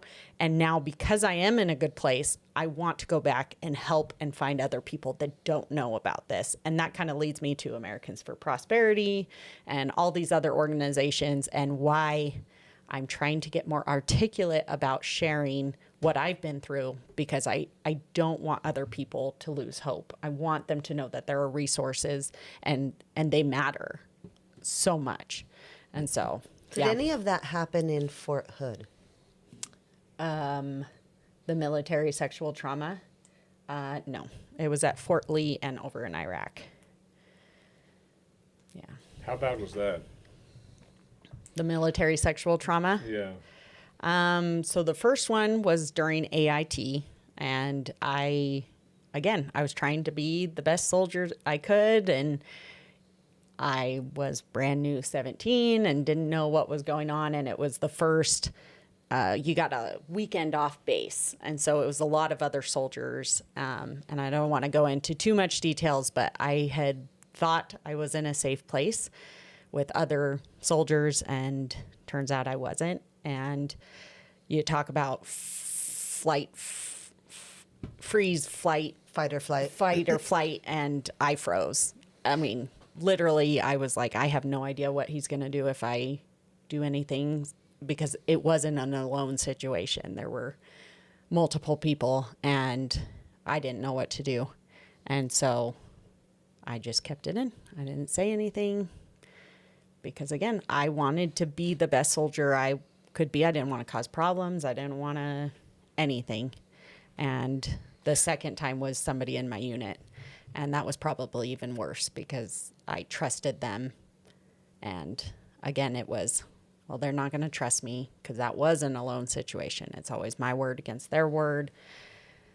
And I was trying to be the best soldier I could, and I just sucked it up and moved on. And 18 years later, it was, okay, my body is literally lashing out at me. I need to get this out. Really, really young at this time. I mean, 17, I mean, you're, I mean, that's still considered raping a minor. What is that called?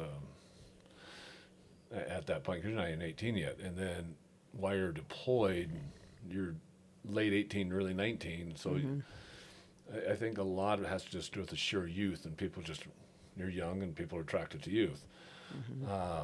Well, and again, I thought it was my fault. Well, that's every victim thinks it's their fault. Yeah, every victim exactly. out there, just for existing, it's your fault. Yeah. Just for existing. But then at the same token, like I was just saying, you have no idea where any of these boys and men are coming from. They just have who knows what kind of backgrounds. And when they're in the regiment, when they're in the military process itself, I mean, it's very regimented, and so they have a focus. And so those type of attitudes and previous demeanors just don't really come out until it's time to relax. You're off base, and all of a sudden those previous sentiments start coming back in, those previous behaviors start coming in, and that's where people usually act out. Yep. Put some alcohol with that, and it probably gets even worse. Yes. And that's probably what happened, right? So how bad was it? Was it more than just verbal? Was it physical? It was physical. Physical. Did they pursue all the way, or did they just partial? Just partial. Just partial. Luckily for you. Well, that's very lucky for you, because I hear a lot worse than that. Yes. I mean, there's a lot of women going to the military and come out pregnant for stuff like that. Yep. And I'd hate to say that it's not very often, but it's really often. It's pervasive in the military. And I see a lot in the Army and in the Marine Corps and stuff like that, but it's so much worse in the Navy. The Navy is probably the worst out of all the branches, because you get stuck on a ship with 5,000 other boys, and it's just, and the number of women in there is even less. Yep. At least in the Army and the Air Force, there's more women. Still not as many as men, but there's more of them. Yeah. And the Navy is just very, very, very lopsided. Yes. Very lopsided. So it's even worse there. Yeah. Let's get into maybe some opinions. So you're in the Army. Supposedly you're watching the news, right? And seeing how things Very rarely, honestly. rarely. Like, I think I remember maybe seeing like a election thing. I think it was. Well, Iraq was going through their elections while you were there. Yeah, but You were there at the same time. I didn't get to Heath see was much of there it. in 2005. Yeah. Yeah, same time he was there. So Heath was there during the Afghanistan election and the Iraq election, and he didn't really know much about the Iraq election either. It was very, very quiet, and I think the U.S. is trying to get them to do that on their own. Yeah. But looking back there's a lot of things that happened throughout that year. Obviously, we went into the Iraq war based on WMDs, which comes out was not true. And a lot of things happened. So I'm just going to pull up a few things here and just see what your opinion is on them. Looking back, right? Not necessarily your experiences during it, just by looking back. So September 30th, 2005, the Army misses their recruiting target for the previous fiscal year by the widest margin since 1979. So the war started and doesn't have a good name for itself. And so the recruiting marks just starts going way down. And we saw that during the Biden administration, that recruiting during the Biden administration was just at all-time low. I mean, it far surpassed even the lack of recruiting during the Iraq and Afghanistan wars combined. Yeah. Moving on, you have, I think in October 2005, there was about 2,000 American military deaths. Later on, it gets up to about 2,500. I think total for the war was just above 3,000, which isn't a massive numbers when it comes to wars, but to the United States, they're considered massive numbers because we're just not used to having soldiers die like they did back in Vietnam or Korea or even World War II. It's just our sense of military strength, our technology has gotten so high that people just have the expectation of just not very many people dying. And I think that kind of gives people a false expectation, a false hope, because I don't think we should have been there in the first place. But what's your philosophy or what's your opinion behind the losses that we experienced over there? Good question. Looking back and knowing what I know now, again, we as soldiers did what we were told to do. We were not part of well, I'm told to go to Iraq. Well, tell me why you're going to Iraq. Yes, exactly. You just obey. We just go and do. And I think that's where most of the loss is people making decisions so far up that they aren't, I don't want to say they aren't thinking about the individual soldier, but when they're going through missions and having the risk of even one American life, again, let's focus back on why are we here? What are we doing? And I think it was just a lot of, we're just going to do this and see how it goes. And so I think a lot of the deaths were because we're just going to go and we're going to do, and we were told to do this, and things happen and people aren't as protected. I think things have gotten a lot better, especially like the administration now. I think they are we are not sending American soldiers into a bad situation unless XYZ. None of this just running towards the fire. He doesn't want to send soldiers anywhere, period. Right. If he can hit them with a bomb or something like that, yep. He just wants to stay out of it, period. Yeah. An interesting thing about when you were deployed over there is some of the worst casualties in the entire war happened during your time there. And you didn't hear much at all about any Luckily, of that. So I did not. It was just very quiet. So October 2005, again, we're up to 2,000 deaths in the Army. But just that month alone, there was over 92 Americans that died. Just that 1 month. You go on January 2006, 140 killed in Iraq. It says one of the bloodiest days since the U.S.-led invasion into the country in 2003. June 2006, we get up to 2,500 deaths. June 20th, 2006, there's 2 U.S. soldiers that were kidnapped, and then their bodies just kind of randomly show up a few days later, completely mutilated. Did you ever hear about that while you're in country? No. It surprises me how quiet this stays, because... Oh, yeah. No. Within the military, you're in your unit, and that's it. And honestly, even when I got back, we don't talk about that kind of stuff. Yeah, during the whole time, during 2005, 2006, it was the beginnings of what they called the Iraq Civil War, because there was just so much infighting, because the U.S. was trying to establish a government over there, but the different factions were fighting against each other, and the U.S. was trying to stay out of the faction war, because they didn't want to put U.S. soldiers at needless risk because of the infighting. They just said, you guys just need to come up with some kind of way to coexist and put a government together with both of you in it, and neither side was bending at all because they hated each other. You're talking 100 years of war between these different factions, between Shia and Sunni and all this other kind of stuff. And the U.S. is expecting them to all of a sudden just get along. Not happening at all. Not happening at all. So there was all of a sudden a whole bunch of rampant suicide bombings, car bombings, roadside bombings, just everywhere in Iraq. And a lot of those were killing American soldiers, but mostly it was killing civilians. In 2006, July, over 150 people died of violence. And then later on, they think the civilian losses over there were...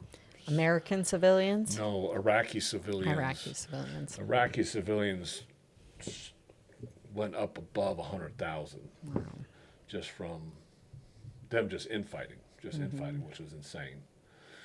And we're looking at our 3,000 soldiers. I mean, we lost 3,000 people in 9/11, and we also lost about 3,000 soldiers during the Iraq War. Again, which is not massive numbers. I mean, every soldier is a hard loss, but still not a massive number when you look back at Vietnam. You look at Korea. Those are big numbers. We were $3,000 a day if we were lucky, because there are some days you're 10,000 plus in losses. World War II was even bigger numbers than even those were. So looking back at that, do you talk to other military people that served in Iraq, and kind of what's general opinions on the Iraq War now that you've looking back after so long? I don't think I have talked much about it. Again, I kind of went out of the military and was like, I'm just putting this away, if that makes sense. And now most of the things that I talk to military about is the trauma that they're holding on to, and looking forward to, hey, how can we deal with it? And putting it in the right place of talk to a therapist or go to these resources, because again, I'm not the one to help do those things. So personally, I just never have gotten into it until recently with politics. But looking back into the Iraq and Afghanistan, not so much. Do you think it was quiet while you were there to not reduce morale? Is that why they don't communicate that to between the different? I would say that's probably so you just focus on your job and... Yep. Yeah. Because, no, we weren't getting updates of this many casualties unless it was in our unit that was happening. Like, we didn't talk about it. We had one pilot that got shot in the foot because she was that low. And that was the biggest injury. We did have some soldiers commit suicide over in Iraq, or they would kill themselves off of, like, huffing. Again, with supply, I had to keep that on lock and key because they would try to drown. Again, we didn't have alcohol. We didn't have anything, and they'd find different things. And we had a few people kill themselves off of that. Again, they're probably coming in from previous habits. They probably drug habits as teenagers, try to escape that life. It's coming back to bite them in the butt. And they didn't like where they were. And again, they couldn't reach out and say, hey, I'm struggling. I need to talk. It was just, you didn't talk. No, you just got to tough it out in the military. And I think the military is changing a little bit about that now. Yeah. But back then, it's very, very detrimental to not understand that it's not just the military service that's hurting people, but you're mixing pre-military life with military life. They're not coming together very well. Yeah. And I would say about the recruiting aspect that you were talking about, I think about the time when I was serving, the reason it was so low was because I think there was this big jump 9/11. I want to serve. I want to give back. I mean, we were so united after 9/11. Yeah. And then it was, they get in, and now we're still losing people. And so I think at that point they were like, I thought this would be done and over with, and we're fighting a war that's like nothing else we've ever seen. People aren't putting on uniforms and it's, oh yeah, that's person we're against. They're literally putting bombs on kids and women, and we're having to fight against an unknown enemy. Everybody is the enemy. And so I think at that point people were just like, I can't fight against that. What am I going to give? And so I think it went really low. It's really hard to deal against that because you're dealing against an insurgency. And I mean, we saw that with Chris Kyle and American Sniper, and everybody knows about what happened there and what he had to go through. But that's what they're seeing is just women and kids are just being used as pawns. We're seeing that with Hamas in Israel right now. Yeah. Women, kids, hospitals, schools being just used as collateral damage just to fight a cause. And it's hard for an American soldier, anybody for that imagination, to kind of deal with that. Yeah. And understand what they're walking into. One of the saddest things I heard is Rumsfeld's in charge of everything at that point, and he put out a policy that you're not even allowed to call it an insurgency.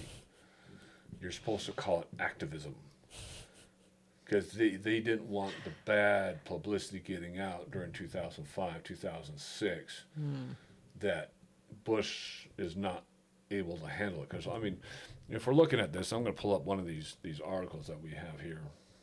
So, I mean, the whole point that we went into there is because of the WMDs, and this is 2006 when this article comes out, so August. So this is Literally when I got home. literally the month you got home, this is coming out. Yeah. And he's literally saying, and you know how Bush talks, so this is kind of weird. Now, look, part of the reason we went into Iraq was, the main reason we went into Iraq at the time was we thought he had weapons of mass destruction. Turns out he didn't. But he had the capacity to make weapons of mass destruction. But I also talked about the human suffering in Iraq, and also talked the need to advance a freedom agenda. And so my answer to your question is that, imagine a world in which Saddam Hussein was there, stirring up even more trouble in a part of the world that had so much resentment and so much hatred, and the people came and killed 3,000 of our citizens. You know, I've heard this theory about, everything was just fine until we arrived, and then, kind of that we're going to stir up the hornet's nest theory is just doesn't hold water as far as I'm concerned. The terrorist attacked us, killed 3,000 of our citizens before we started the freedom agenda in the Middle East. And I think he's just really just trying to justify a regime change, which is basically the only reason we went into Iraq. They were threatening our oil market. The war machine wanted something else to make money off of, and 9/11 was not the reason why we went into Iraq. It wasn't. Sadly enough, and they tried to find every excuse to go into there, but as soldiers, a lot of them may have been more informed, less informed than what you have going in there, but now they're looking at their friends dying, good associates dying, then they're looking at the pullout and saying, why were we even there? And that causes even more trauma. As many of our guests know, I listen to a ton of Sean Ryan, the Sean Ryan Show, and pretty much all he interviews is post-war soldiers and them expressing this PTSD, but the PTSD is worse when there's just no value in it, right? They go through these losses. I went through these losses. I had my leg blown off, my arm blown off. I saw friends that had that happen. I saw friends die. And for what? We're back to where we started. Nothing came of this thing. There's no point in it. They died for no reason. And it's that additional loss that just plays a massive toll in the mind that takes PTSD and just puts it on steroids. And then now that just amplifies the suicide rates because of how we pulled out and how we dealt with that. So it's not just affecting the citizens of Iraq, and we just devastated them over. We should have never even got in there, because they would have been in a better place if we had never gone in there, because of how we pulled out. If we had just finished it, gone there and gone out, then they'd be probably in a better place. But pulling out traumatizes our own people just as much as the people over there. So you got into a couple other organizations. Are those organizations, I know one of them is more of a political organization, but this other one is that Heroes Haven. Haven, is that set up to help veterans, or what is that? What is Heroes Haven exactly? So it's a cohort. We don't call it a retreat, because we definitely know coming into it that we're there to work on ourselves, because if we can't work on ourselves, we don't have a chance, type of thing. But we go in and we talk about trauma. Even if it's childhood trauma, there's usually something that starts this. And we have a clinician that comes in and teaches us about our brain. And when a traumatic experience happens, how does our brain now change? And going forward, how are triggers because the brain has experienced this, it's going to probably do this, so that we know going into these, some people, they're like, I didn't even know I'd be triggered off of this, type of thing. And so we're talking about different ways to deal with triggers. And we talk about so many different things because there's not one right way for any one person. So we talk about a lot of different things. And so it's free for the veteran. It's run by veterans for veterans, so that it's a safe space that we can talk about it. And so we do male cohorts and female cohorts. And like I said, I was part of the first female one, and I've been able to run the rest of them because, again, we want people to thrive and find a passion project, because again, when we get outside of ourselves and we're able to give it away, then we can really impact and help our community. So did you come in contact with them at first as an attendee? Yep. I just came and attended, and I've been able to return and run the rest of the female cohorts because, again, the first one, they didn't have any female veterans that had gone through. So it was males that ran our cohort, and it was awesome. But as we kept going, they said, we really need a female to run the females one. And again, it's hard for me to step up and do those hard things, but I was like, okay, I can do it. And the women that we've been able to reach to, it's just been amazing.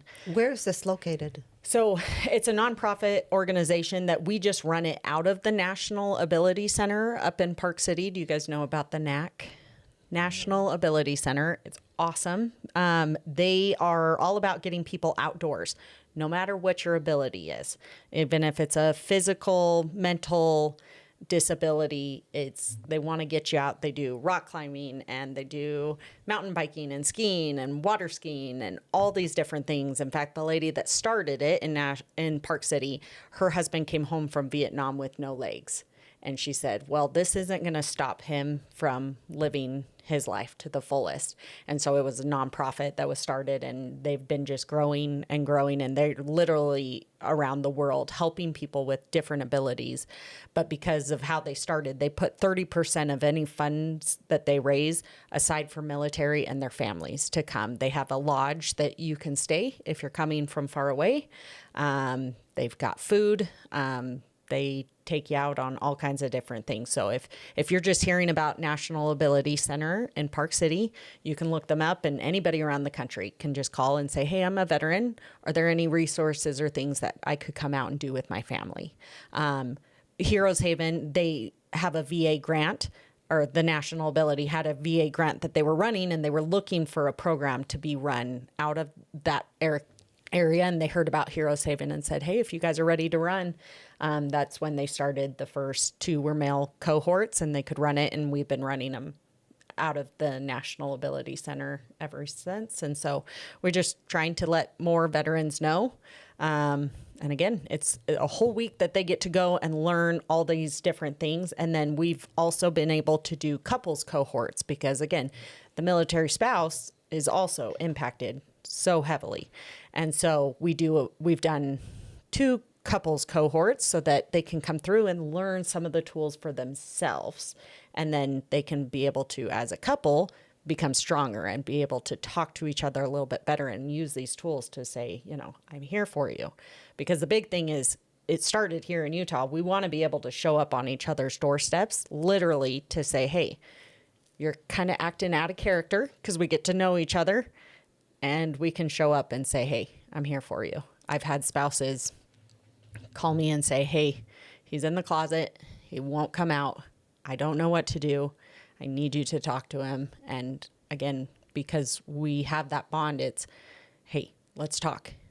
Let's get you out of this bad situation. And we've been able to literally save lives. And some of the stories that have come through Heroes Haven have just been amazing. And so from that, again, I started helping myself, because again, you can't help anybody else until you help yourself. I can imagine you've even received more healing as you help others. Oh, totally. Serve others. And so it's kind of selfish because I love it. I love getting to know people and seeing them get better. But I'm one of those, I like to go through a program so that I can suggest good programs. Because, we all have trust issues in the military. Free? What's the catch? Nothing's ever free. And so I've gotten to experience a lot of different programs and kind of pick and choose and see different things to be like, oh, you're going through this. Maybe this program would be best for you, or this resource. And so I've gotten involved with the VFW is a big one. I think that's where you guys reached out to me. And so I see, again, I wouldn't have gone to the VFW because I thought it was a bar where veterans just go and drink and smoke and tell stories. And so they were like, oh, you're a veteran of foreign wars. You qualify to be part of it. And so I was like, I don't really know what it does, but it's another great organization where they are advocating for us, especially in DC, and they've been doing it for a long time. And so that's kind of brought me to where I'm at now. I love getting to go to the DC trips that we do once a year, and we go talk to our federal delegation. Burgess Owens is amazing. Same with Mike Kennedy, Celeste Malloy, and more, Congress, and then our two senators there. We're building that relationship so that we can remind them, hey, the veterans, we signed a contract and the government has to hold up their end sometimes. And they're failing in these ways. Anyway, you can push, these agendas, because until they hear the stories and they see the actual impact, we can't do anything. But when we go and we say, we represent this many veterans of foreign wars or the American Legion, we're there and we're advocating for each other, because somebody did that for me. When I was depressed in bed, I couldn't go advocate for myself, but we now have the PACT Act that was passed just 2 years ago. People have to advocate and get up and stand and share their stories. And so these organizations that have been around for so long, we need to keep those going. And that's what I'm scared of, is we've got this gap between Korean War, they're all almost gone. We've got Vietnam, they're getting up in age, but there's this weird gap between 9/11 and Iraq and Afghanistan where a lot of us, we still have kids and like young families having to work at least 2 jobs to keep up with the economy. And so what time do you have to give back to your community of veterans or other people? Mm-hmm. And so that's why I've aspired to go higher in the VFW. So Heath Silcox was a past department commander here in Utah. And I learned from him I wanted to make a difference, and where I could do that was running for an election. And so I'm now the state judge advocate, and then next year I'll be the junior vice, senior vice, and then state commander, because I really feel like there's that gap we need to reach out to say, hey, we know you're living life and you can still give back even by your number type of thing. And so I'm hoping that a younger veteran can reach out and be like, hey, me too. And you don't have to do so much. Any little bit can be a big help. But really, I thought I was okay. Being there for somebody else can literally save lives. So it's not about, oh, I'm fine, I'm doing okay. Well, what about the other people that aren't? We've got to start talking about it, and we can educate other people in the community to be like, most everybody knows a veteran. Let's get them the resources, because when they know, a lot of people don't know, just a few years ago, a law was passed nationally that a veteran, no matter their status of they're in the VA, not in the VA, anything like that, if they are in mental crisis, they can go to an ER anywhere in the country, say, I'm in mental crisis, and everything is taken care of. They don't have to worry about the funds, because that's what most of us think. I don't want to be a burden on my family. We don't have the money for this. And, so if families know I can take them, and again, it's not this big bill, we want to save their lives. That's what's most important in our country. And so when we get this legislation passed that actually proves they care about us, we just have to get those resources out. And so I want to be part of that. I want to let people know what's out there and to help them tell their story.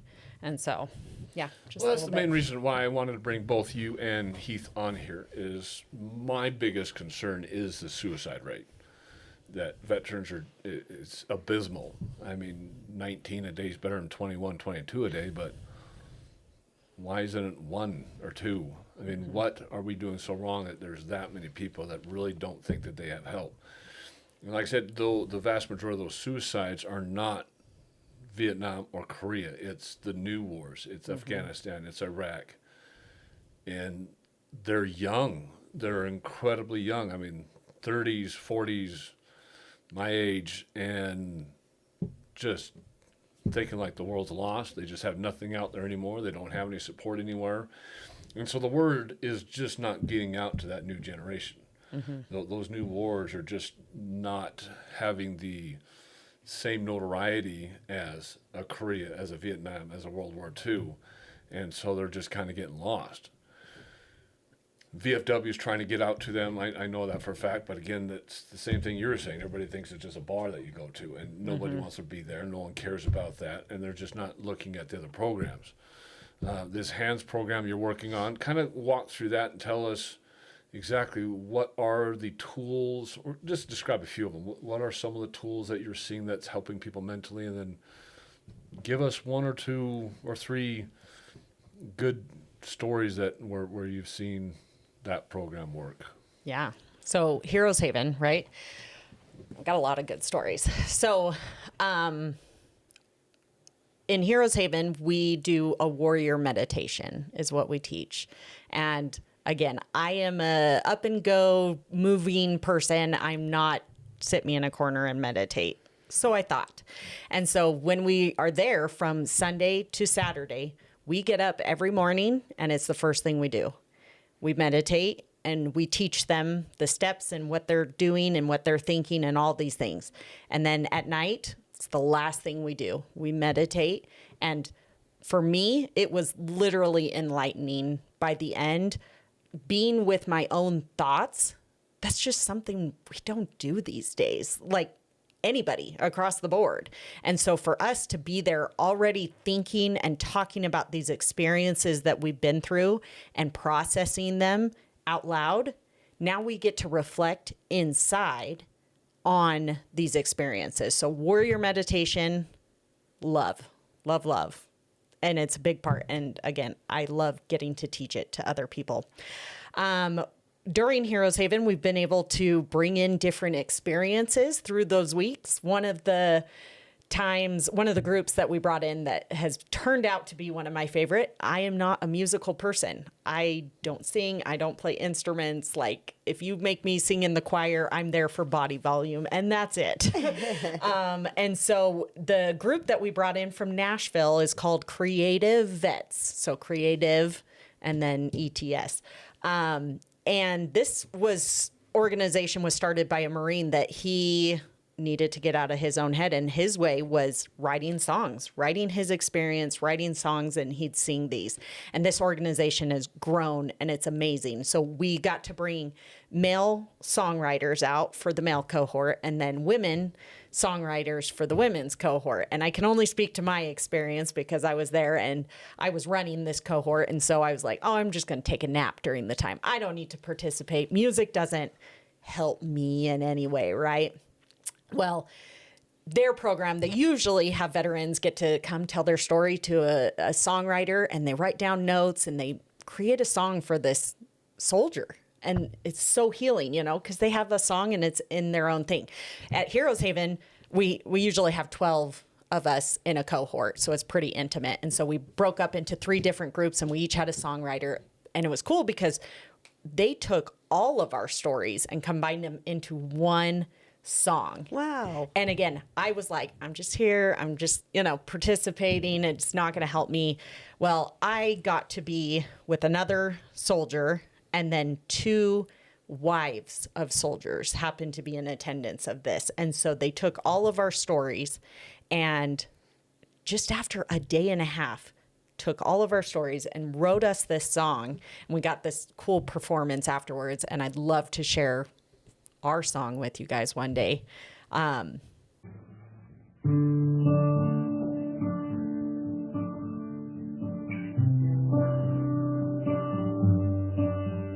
a daughter with a reason to run, fighting for my freedom and everyone else's too. I'm a mother with a balancing act, expected to serve with my hands tied behind my back. You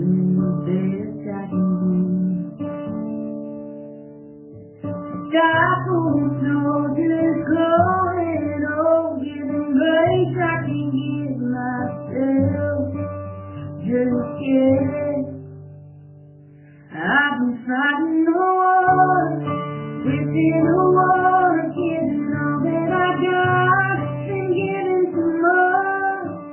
I'm a wife and a mother, a friend and a lover, but a hell of a force like a rudder, tethered and tough, deserving of love, hiding the bruises I stuck in it up, hollow but human, shattered and torn from what I was made for, fighting a war within a war.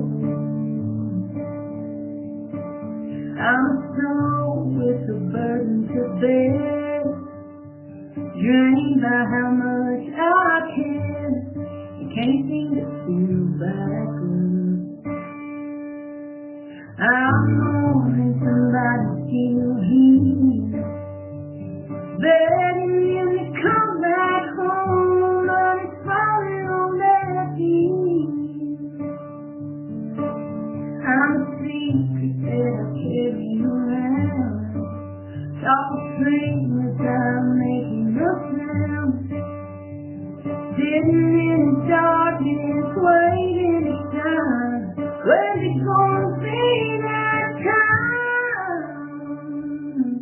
I've been fighting the war, within a war, giving all that I got, and giving some more. I'm a wife and a mother, a friend and a lover, but a hell of a force like a rudder, tethered and tough, deserving of love, hiding the bruises by sucking it up, hollow but human, shattered and torn from what I was made for, fighting a war within a war.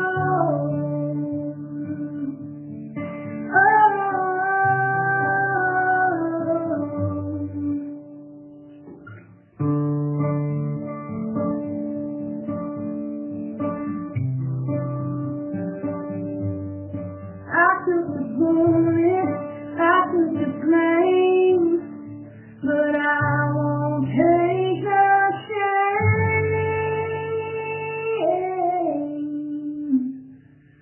I'm still fighting the war, within a war, giving all that I got, and giving some more. It's hard and it's hard, but I'm learning to love me. One day at a time, tattered and tough, deserving of love, brick by brick, I'll build it back up, down until I say to, feeling alone together, just doing what we were made for, fighting the war, within a war. But still to this day, I listen to it and I'm just in tears because it took all of our experiences in the military and made it so personal. And yeah, I'd love to share that. But the males got to do the same thing. And having this organization out there, a lot of people are like, I want to tell my story. You can literally go onto Amazon and say, oh, it's not Hey Siri, it's Hey Google or something, you know, you say, hey, Alexa. Alexa, play songs written by veterans. And these songs will come up. No and a part way. of the proceeds go to that veteran to help. But again, some of these songs, like when you look at the lyrics and how they're singing it, it just, you know what they're going through. And so again, I'd love to share mine with you one day. Maybe you can send it to us and we can attach it. I Yeah. can put it right in the video if you send it to me, or if it's up on YouTube. So my song has not been published. I've actually reached out to the author or the songwriter, but she's kind of off on her own thing because they just do it by donations and stuff. So it was a really cool experience to be part of that. So that was one. Let's see, some of the other stuff that's a staple for us. We have a workbook that we work through that we introduce them to, and it's we tell them about it, but then it's kind of their homework when they go home to start thinking about these experiences. Have you guys ever heard of an ACE score, Adult Childhood of Alcoholics? Another thing, we go into the ACE score and what it is and what it isn't, and how we all come from these different things. So there's so many resources that we kind of jam pack into a week, but it's really getting to know each other so that, again, no matter what, we're there for each other. And then anybody who's gone through the cohort comes on that last day, and we have this big ceremony, and we get to bond, and we continue to talk to each other. How often are you doing these cohorts? So that's the hard part, is because it is a nonprofit. We run off of donations. And so we are trying to build our presence a little bit bigger. We're trying to talk with the VA about getting our own grants and different things like that. And so, yeah, it's just mostly off of word of mouth. And if we or the NAC are able to get grants to do this, but otherwise we just donate our time, which is kind of hard because a lot of us have a job or two, and it's hard to be like, oh, a teacher can just take off a week to come and help her fellow veterans.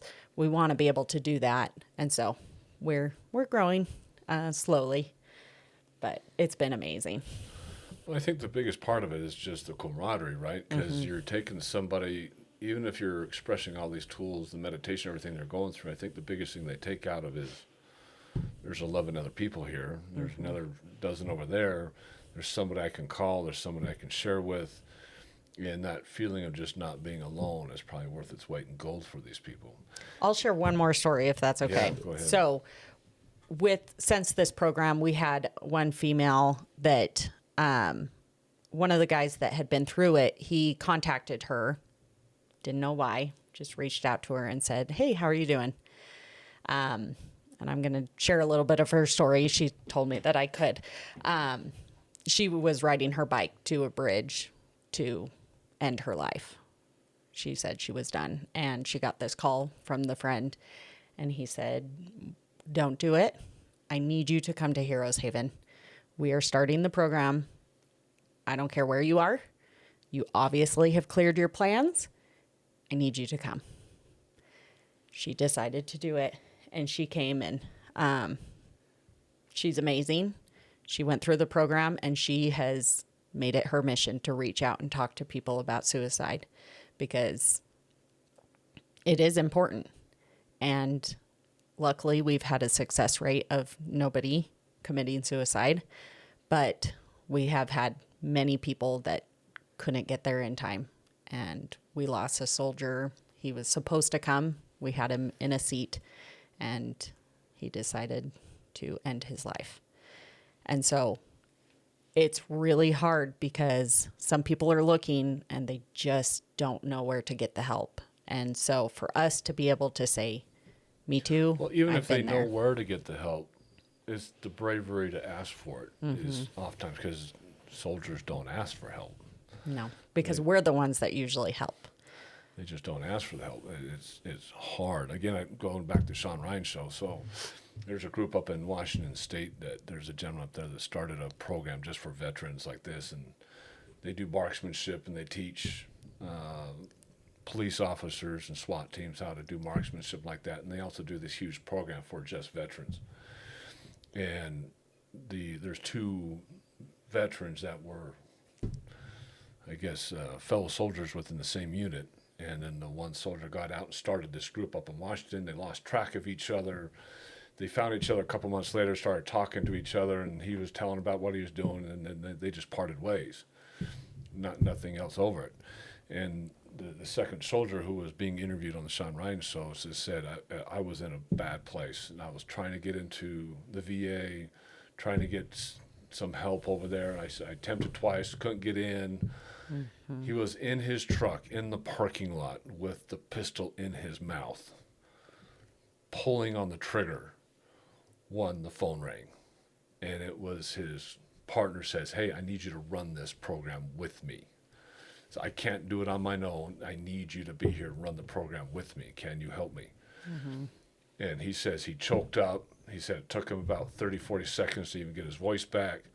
said, I'd love to help you, put the gun down, and drove up there. Yep. He was 10 seconds from not being here and got the phone call. And that's a big thing that we end with is finding that passion project. So it doesn't have to be another veteran program. It could be anything in your life that gives you passion and purpose. That's what we need, especially when we're out of the military. It's all about the mission. It's all about just tell us what to do and we'll do it.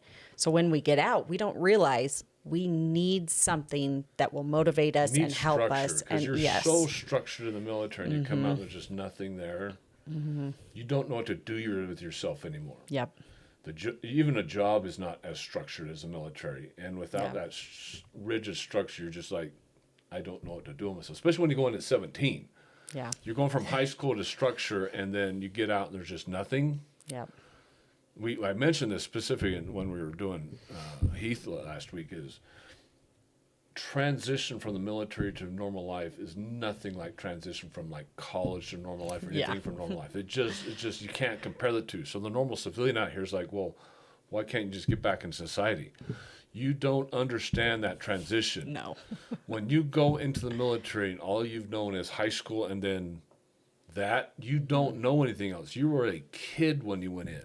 Yeah. There's just no way that you can work with real life because you've never known it. Yep. High school is not real life. No. You're a nobody in high school. And so when you go from high school and you straight into the military and then you come out of that and there's just no structure, there's just nothing there for you, you can get into that depression just so fast. And then like you're saying, you get into your own head. And so that meditation is huge because the vast majority of the time that what causes suicide is just overthinking it. And so when you're meditating in the morning and you're just going through your day, then it literally just kind of preps you for the day. So I can know what I'm going to do today. I've made some plans, and you can deal with your day. You've essentially structured your day like you would have structured your day in the military. Yep.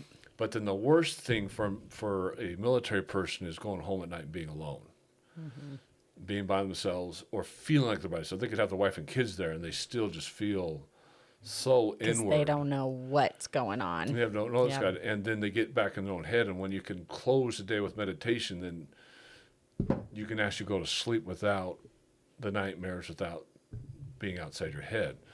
And being God-fearing like we are, we know that there's an adversary out there that's driving that, wants you to put that gun to your head and pull the trigger. He's ecstatic when we do that. So it's not just getting out of your own head.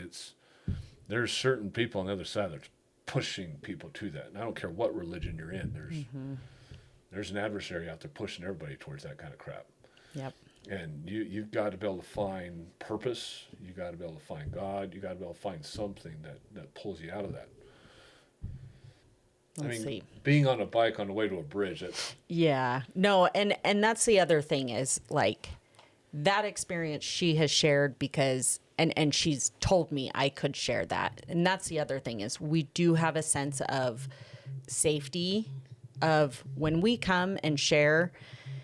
I'll give you this example. When we come to Heroes Haven, a lot of the times it's, hi, you're Tammy. Tell me about yourself. I was an Army veteran and I, this and that. No, still a wall there. Tell But me not depth. who Tammy is. Well, I actually really like helping people and I enjoy getting to know your story because I love learning from other people. We feel like we're our stories. We aren't our stories. And we feel like we have to just dump it on everybody who's, who are you? Well, I have PTSD and I have, all these things. We need to understand the situations where we need to share this. And I talk about the rock. Again, in warrior meditation, there's a point in there where we're just sitting on a stream. Because when you're meditating, it's hard to not think about anything. But sometimes a thought will come in and you need to have time with it. So we talk about, okay, let's look at this rock and this thought. Let's examine it and have time with it. But we need to also know we can set that rock down and continue with life. And so I think for a lot of us going through that program is we're no longer going out and throwing up all this trauma on other people where they're like, well, I just thank you for my service, like, and they're just like, because they don't know what to do with it. Yeah.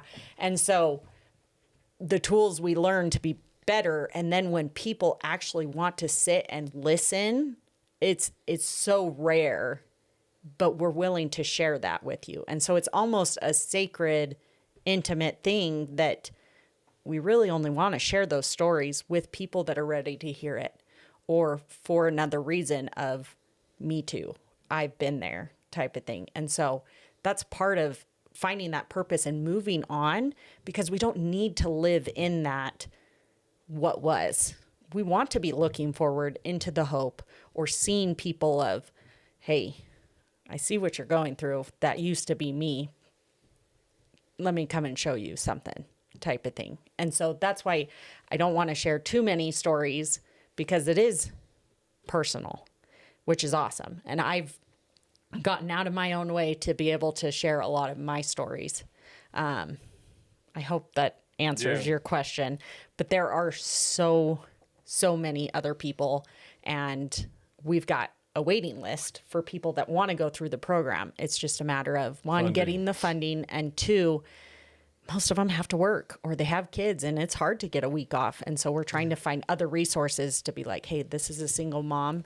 Can we find a church community that can maybe stay with the kids so that she can come through? Can you abbreviate the program down to like 4 days? Do a Friday to Monday or something like that? So I think the program was actually meant to be 2 weeks. So we've already abbreviated it. And again, like I've run it, and I'm like, I don't think I could get rid of anything else. And to be able to do, you can do 6 weekends in a row or something like that. It could, but it's nothing like getting to go through 24/7. And again, it's not a retreat. We don't call it a retreat. People, it's not to come and like, again, we do meditation and yoga and stuff, but we're there to work on ourselves. And we've had people step out because it's too hard. People don't want to come to that place and be able to work through it. So it's not this easy breezy thing. It's people that are ready to help themselves come through the program, if that makes sense. So how far out is this waiting list? Well, the big thing is once it's set, I do the scheduling of filling people in their seats. And so it's like the next one will be in November. So I contact them, and if they're able to get the work off, then they can have a seat type of thing. But a lot of them just have to wait on the waiting list until it's good timing for them. So I know I've visited Warrior Risen Ranch just up the road here, and it's a very similar story where there's people waiting to get in. But yeah, we all have jobs, or we have kids or whatever. So how many times a year are you doing it? So it's changed depending on the funding, but for the most part, we've run about 3 cohorts a year. And so we would love to have 3 male cohorts and 1 female cohort, because that's the ratio, 3 males to 1 female suicide rate. I'm sure you guys would be love to be running a cohort a month if you had the funding. But. Yes, exactly. And so, yeah, I mean, again, we have people that, hey, I'm a teacher, so unless you run it in the summer, I can't take a whole week off, So there's just always these barriers. But I have had, for instance, women veterans that I've talked to them years ago, and she's like, thank you for not giving up on me. Like, I know I haven't been able to come the last 3 years, but I finally did. And I'm so glad, because now is the time I needed it, like the most.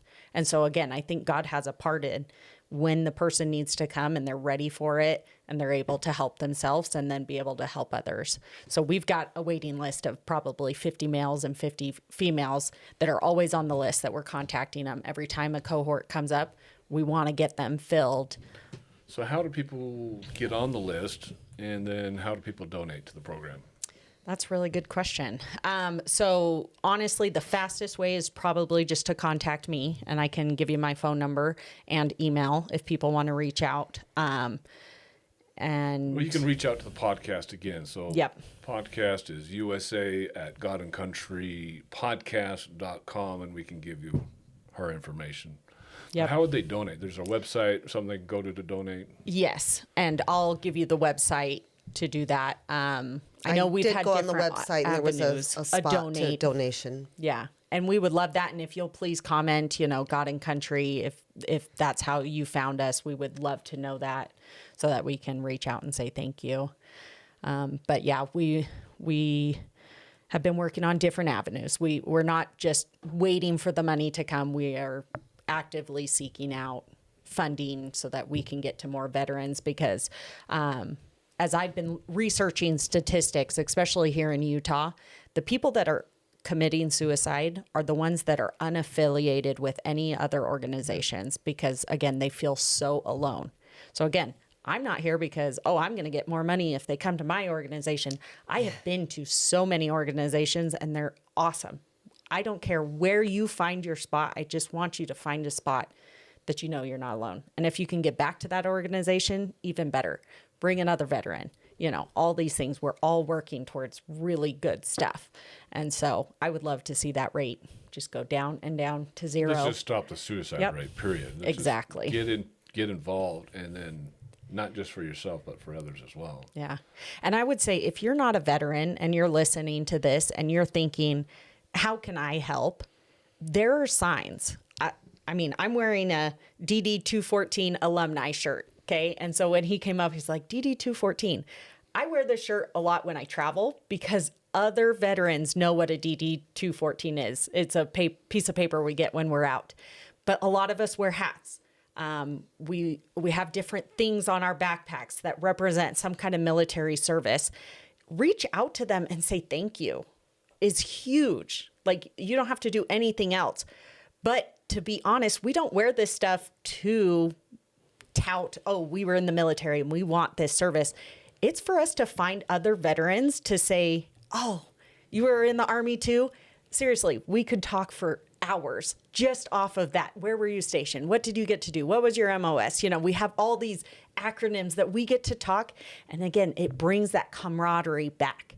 So for you reaching out and saying, I've got a friend that lives in my neighborhood, talk to him and say, hey, I found out about this cool resource. Maybe you should check it out. And just tell them, I'm here for you. I'm here for you if you want to talk. To be seen in a community and not judged is huge. So for you to listen to this podcast is huge. So thank you for listening to our stories and reaching out. We appreciate it. Well, we all want to do everything we can for the veterans because, like I said, all four of my kids are military. Both my grandparents were military. My grandpa on my mom's side was World War II. My grandpa on my dad's side was Korea. So, yeah, I understand where it comes from. And they wouldn't even talk about it. I tried talking to my grandpa about it, World War II, and I got him to open up a few times because I was doing some reports, and then, but he didn't want to talk about it either. So it's hard for veterans to open up, especially when they've seen deep action. It's even harder. They don't want to bring that to the surface. They want to bury it. And burying it makes it worse. It does. They overthink it sometimes, but they purposely don't want to think about it. It's just going to make it worse. They got to get it out. They got to talk about it. Yep. And Heroes Haven gives that safe space. That's what I needed. Again, highly recommend. Body Keeps the Score if you haven't gotten to read it for anybody. It's what helped me get to that point where I can now share. Well, that's awesome. Let's get into your second affiliation, which is Americans for Prosperity. Yeah, so that one is really easy. So somebody invited me to my caucus meeting, which I used to live in Tennessee and California before that. So I was like, what's a caucus? I have no idea what this was, but it was right after COVID. And so I was looking for a reason to get out of the house. Somebody invited me to something. They're like, hey, we just need help counting votes. Sure, I'll show up. And a lot of people in my neighborhood, because it's a caucus, they knew me. And so they elected me as a state delegate, which I'm like, you guys, I don't even know what we're doing here. They're like, well, you're a registered Republican, so you can be here. So I'm like, okay.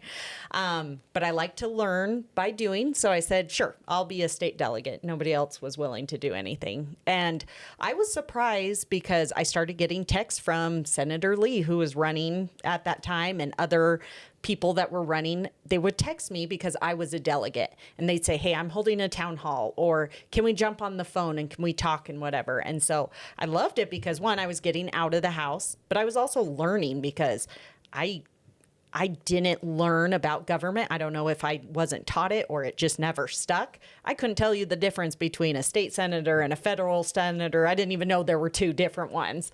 And so I started learning off of that. And I loved it because there were other delegates asking questions to, like, Senator Lee was the one that sticks out to me the most. And I would steal their questions and I'd be like, oh, that's a good question. I'm going to ask the other person, the other candidate. But then after a little while, I started realizing, like, nobody's asking any questions about veteran issues. And so I'm like, well, what about the veterans? Like, you're talking about suicide amongst this group. You're not even acknowledging the veteran suicide, And so I would start saying that, and they would be like, well, yeah, we're trying to do this. And that's when I started learning about the PACT Act and all these different healthcare issues and stuff. And so I started getting involved with the VFW. And then after that election cycle was over, I was like, wow, there's like nothing else for us to do. Well, I signed up at the Convention for Americans for Prosperity little email, right? And so they started sending me things like, hey, we haven't seen you. Would you like to come to any of our meetings? Everything that they do is free. And it's nonpartisan. So it's not Republican or Democrat. It's all to do good and none to do bad. And mostly they hold their elected officials accountable. But we're the ones that need to do it. And so I started going to some of these classes, which was nice because I was a mom of 5. They always fed us, and it was a good time, and I was learning stuff. So I just started volunteering with them because I really liked learning what I didn't know. And so I volunteered with them for a few years, and a position came available. Actually, the person that was doing my job got elected as a state senator. And so she could no longer work for this organization. And so she was like, you should put your name in for this. And I am a grassroots engagement director with this organization. And I just aim to talk to other people and really find more people like me. Do you want to learn more? Again, it doesn't matter about what the issue is. We want your story to be told to the elected officials. So we go up to the Capitol. If you want to talk to your House rep, your senator, we teach them about some of the bills that are going on or what's going to affect you. And we kind of help them find, where can you find that online? Or what if the committee hearing is about to happen and you want to go testify? Did you know you can do that over a Zoom call? You don't even have to go up to the Capitol.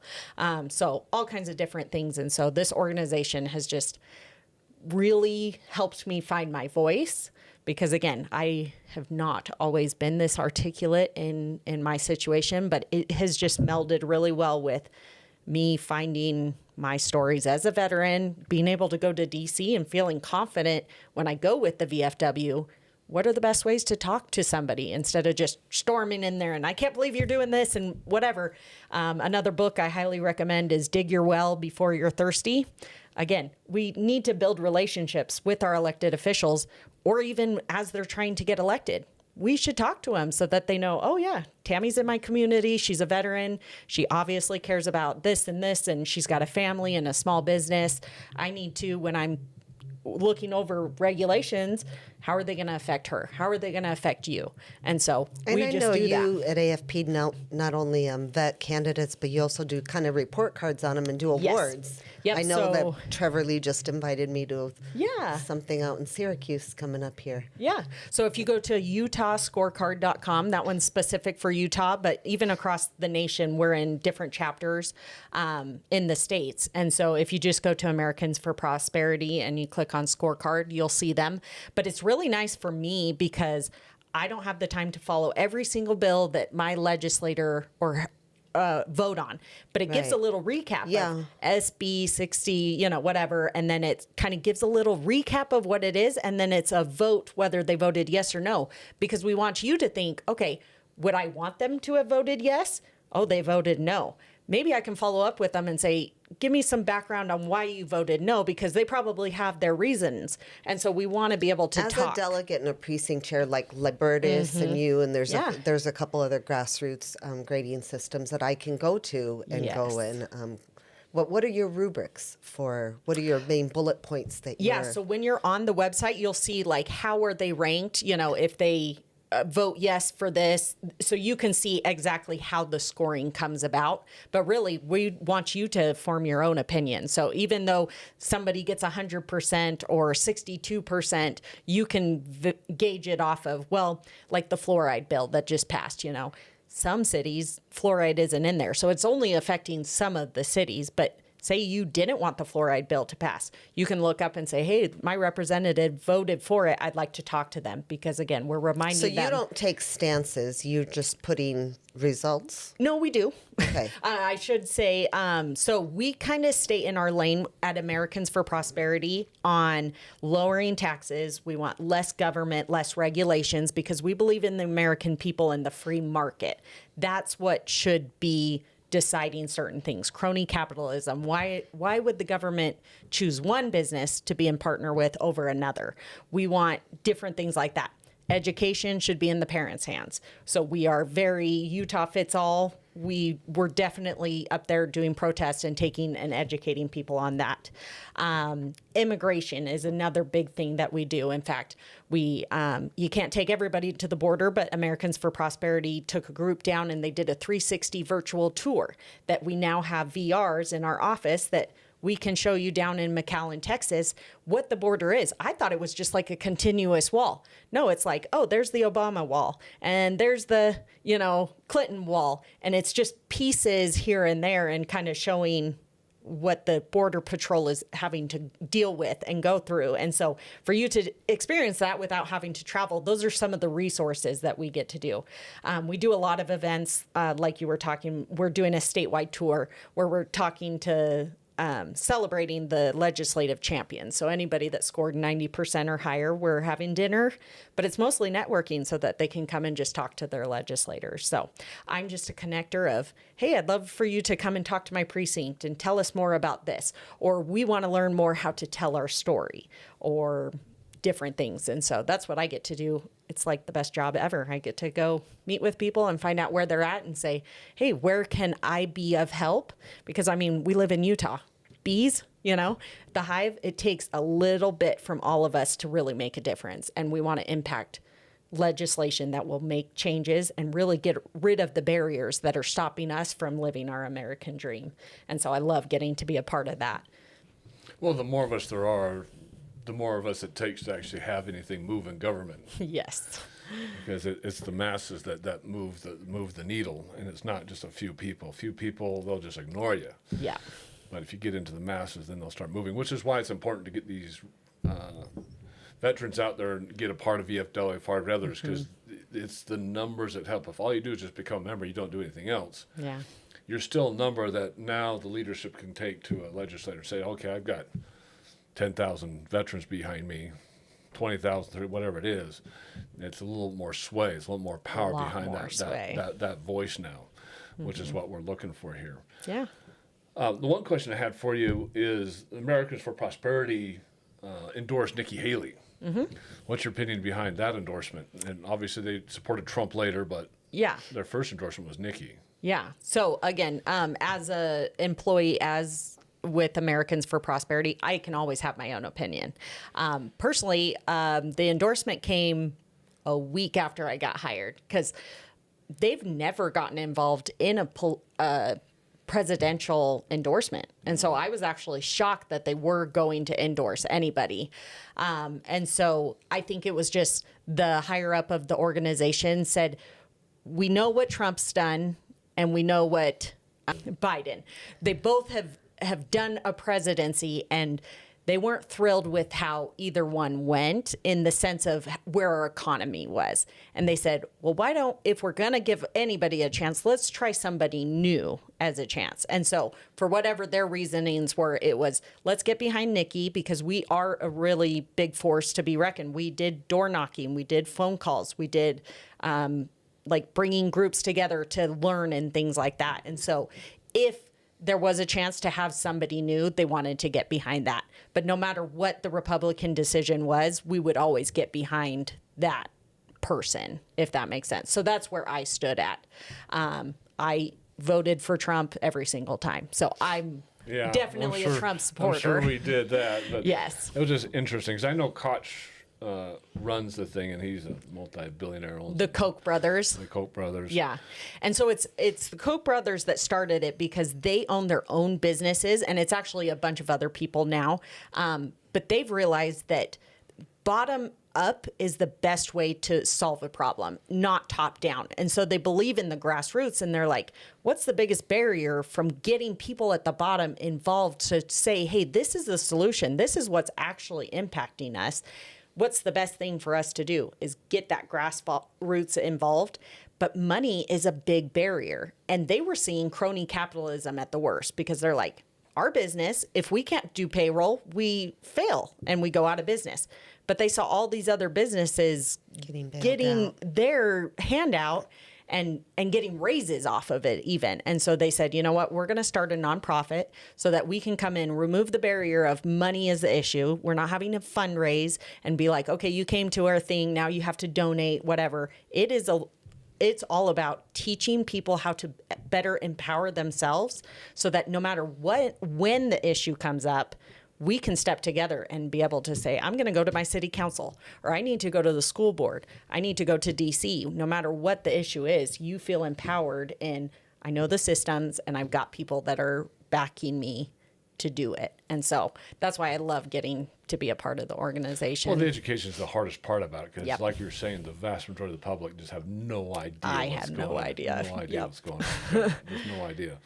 Which is why I like the caucus system because too many people are just straight up just naive and all they're seeing is just a big popular name up there. Like, I'll vote for that one.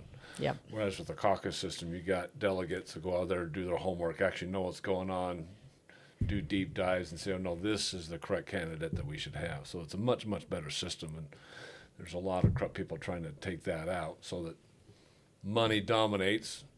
And the second the money dominates, then we kind of lose everything. Yeah. Kind of lose everything in that system. But like you're saying, there is a lot of crony capitalism going along. There's a lot of favoritism going on in the government. One of the biggest ones was the Iraq War. I mean, we can pull up this one. Just in the Iraq War itself, you have $139 billion that were paid out to contractors. And I think that's probably the biggest reason why we stayed in the Iraq War. I mean, it started 2003, 2002-ish. And in 2005, 2006, when you were there, they were already complaining about getting out. Yet we didn't even get out till this last year. Yeah. I had contractors coming to me and saying, oh, yeah, we want you to come back to Iraq. We'll pay you this much because we want these contracts to keep going. They're like, you're about to get out. Just come work for us, you know. And the money was really good. But again, I'm like, no, I'm okay. Thank you, though. Just way too much money in this Yeah. stuff. And that's what created the forever wars. The biggest thing that created this whole mess, we can pull this up, was KBR. And as you know, KBR is a subsidiary of Haliburton, and Dick Cheney was as vice president, was also the CEO of Haliburton and had big ties into KBR. They themselves made $39 billion off of Afghanistan and Iraq, which is between the two companies. And you can't tell me that there wasn't some crony capitalism going on there. I was listening to something where they showed that just the trailers that you guys lived in, the boxes, the first set of boxes that arrived to Iraq didn't even have bathrooms in them. No. Didn't have bathrooms in them. And so they had to send a whole new fleet of these boxes that had the restrooms in them. And you're talking billions of dollars. And Haliburton supplied all those things. And so they supplied them twice, got paid twice. And there's a bunch of other just corrupt ways of just making money. All the logistics that they just did everything. And you look back at Afghanistan, you look at Iraq and find out why weren't we just in and out? Just in and out. I mean, if it was Trump, we would have been in and out. Everybody's bad-mouthing them for bombing Iran, but nothing was dedicated. There's no boots on the ground. He's not saying anything. It was, this is our mission. We're just going to take out the nuclear capabilities. We're not doing regime change. Yep. It's what we need to do and we're out, right?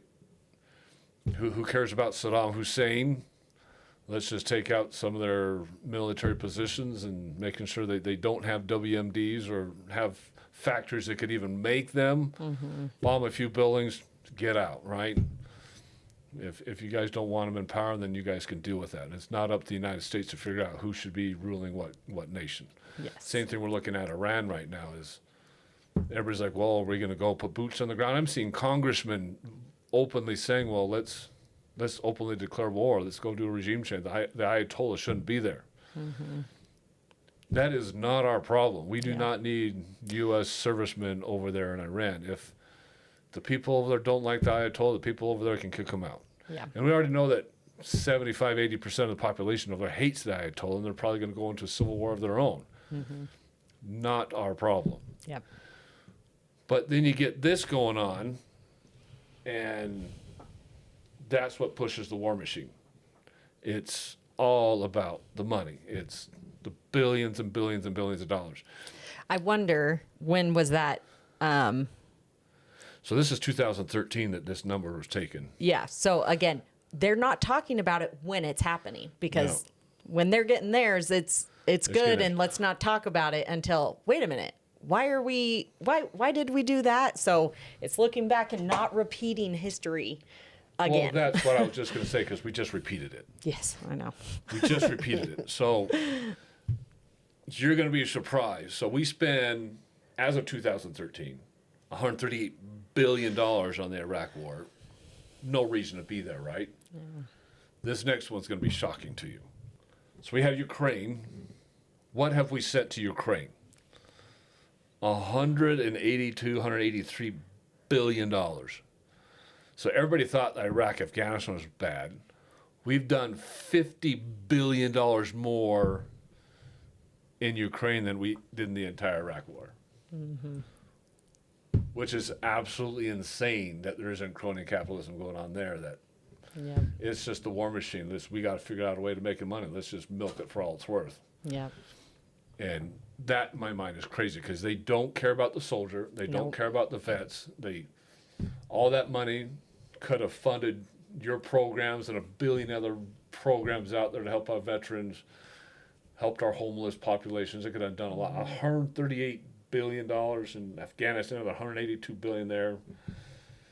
I mean, you got $500 billion almost going out to these causes. If you put Afghanistan into that as well, how many veterans could have been helped with that? How many programs could have been completely funded? A lot. How many of... Maybe all of them. Yeah. I mean, even, so many good things could have been done with it. Yeah. And getting to the root cause of them too, because again, you can put a Band-Aid on homelessness. Homelessness isn't the problem. A lot of our veterans that are homeless, there's a mental illness that we need to... It's mental that turns into really drugs. Help. Yeah. And so it's, get them in a home. Yeah, that's not just the thing we need. Like, we have to get them in a home to get them a job, to get to where they can talk about what this mental illness is and get them on the right regimen, because pushing a pill isn't always the right thing either. So you have a 1-week program. How much, you got 12 people in the program. You could probably do more than that. Oh, yeah.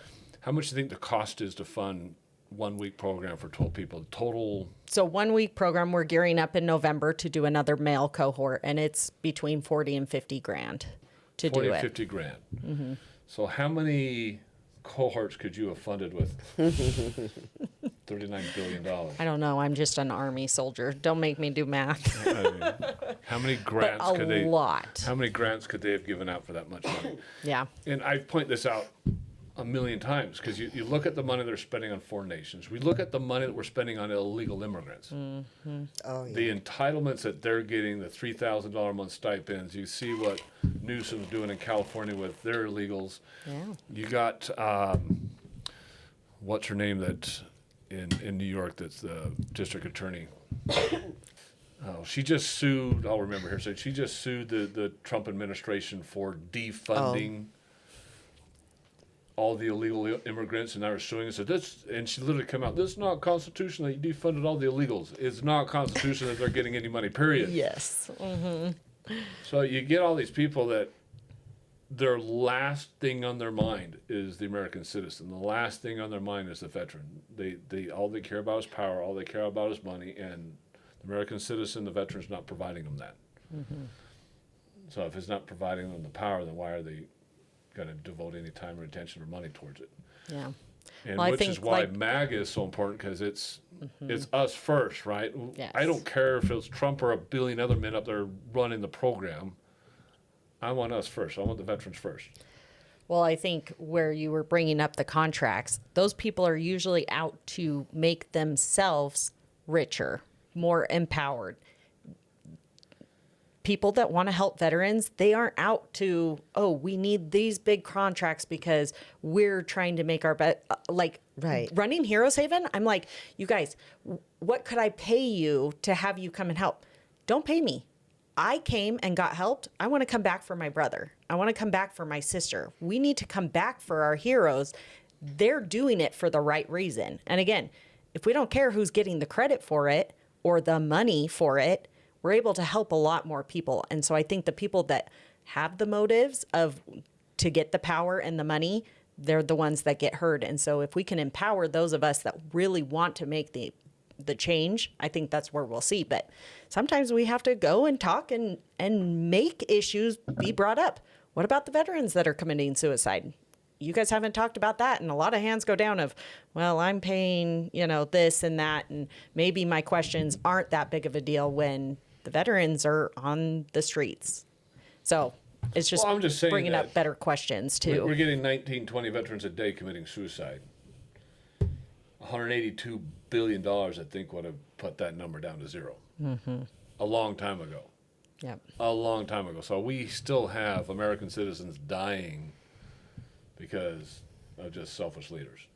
We ought to be ashamed. The war hasn't stopped because $182 billion that we sent to Iraq or to the Ukraine or the money we spent in Iraq or Afghanistan, that could have solved the veteran suicide rate overnight. Mm-hmm. That kind of cash. How many programs, how many grants could that have put veterans into, completely paid, supported their families while they're away, give their family a stipend so they could get off of work for a little while. I mean, it's just insane the kind of cash that we throw around like it was nothing, and yet they can't support any of these programs. And when we even go see our leaders, like Burgess Owens or someone else that really wants to help something, they said, I would love to support it, but I can't get the support from the rest of leadership. There's nothing I can do.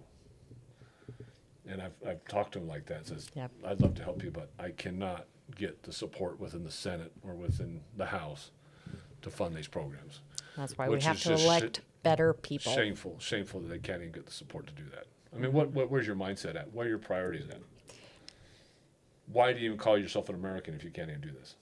Mm-hmm. If all you care about is the power of the money, or making somebody else power and money, it's embarrassing. It's absolutely embarrassing. I agree. I'll play this one video here. My name is Bonatine H. Greenhouse. I have agreed to voluntarily appear at this hearing. Bunny Greenhouse was an unlikely whistleblower.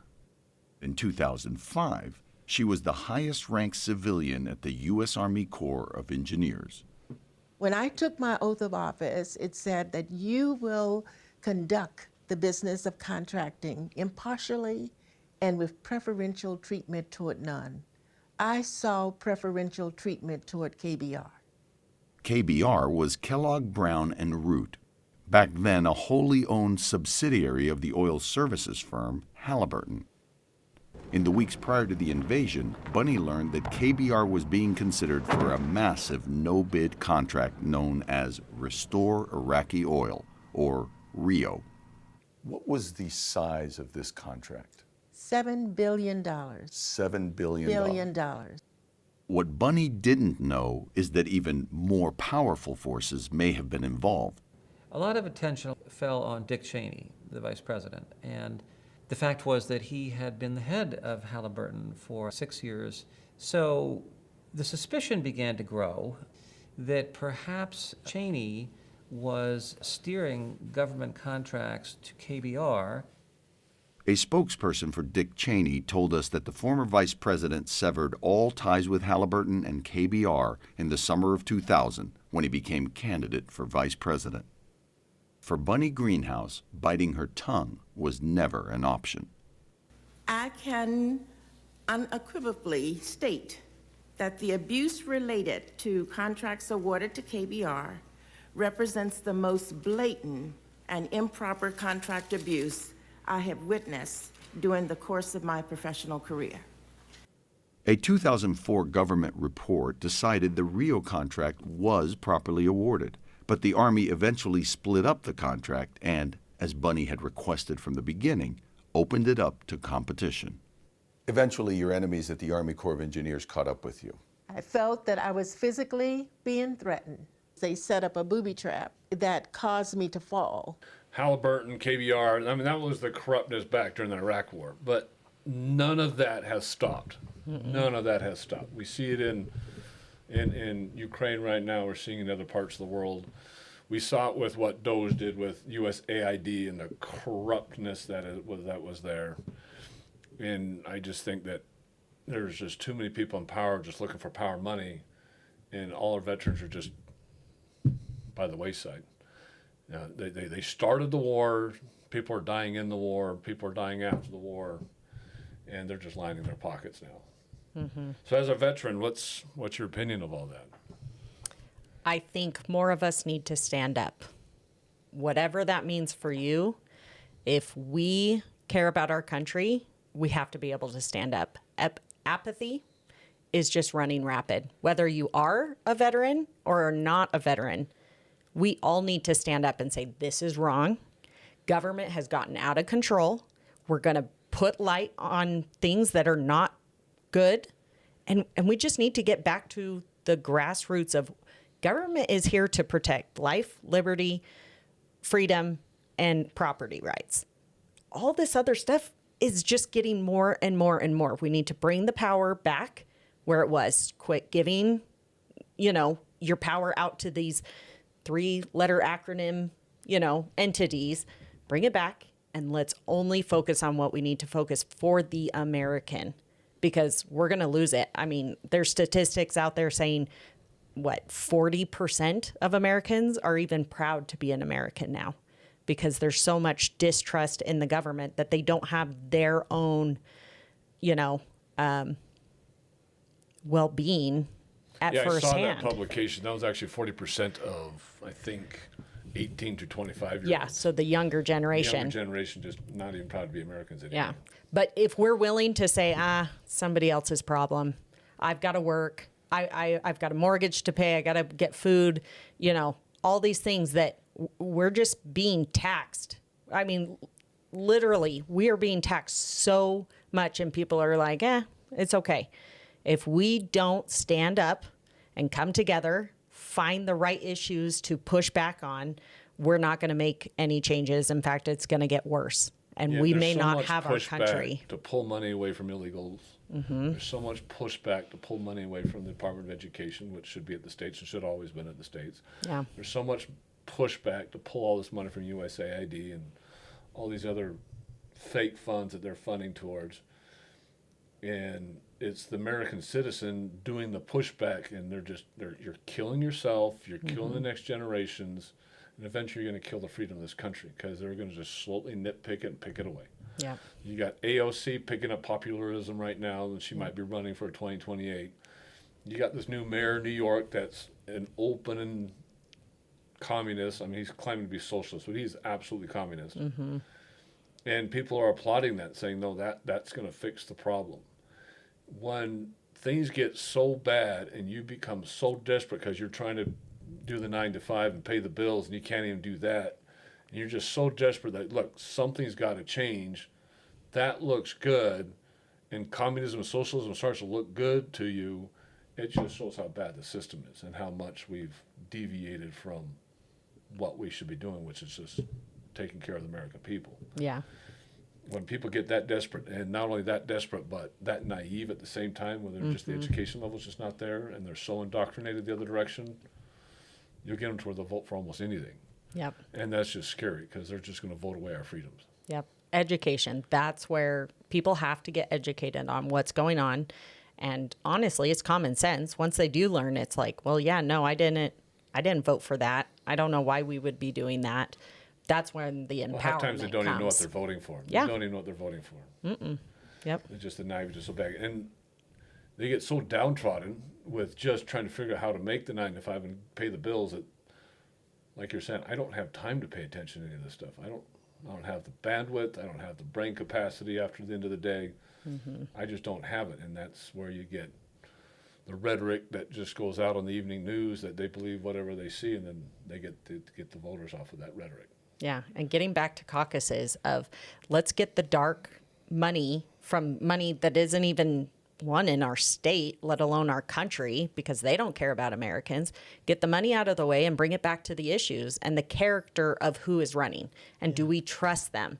We need to ask and talk to them eye to eye and say, you know, where do you stand on this? And would you have the character to stand up against what we don't even see coming? And so being able to talk to people in caucuses and town halls and different things like that.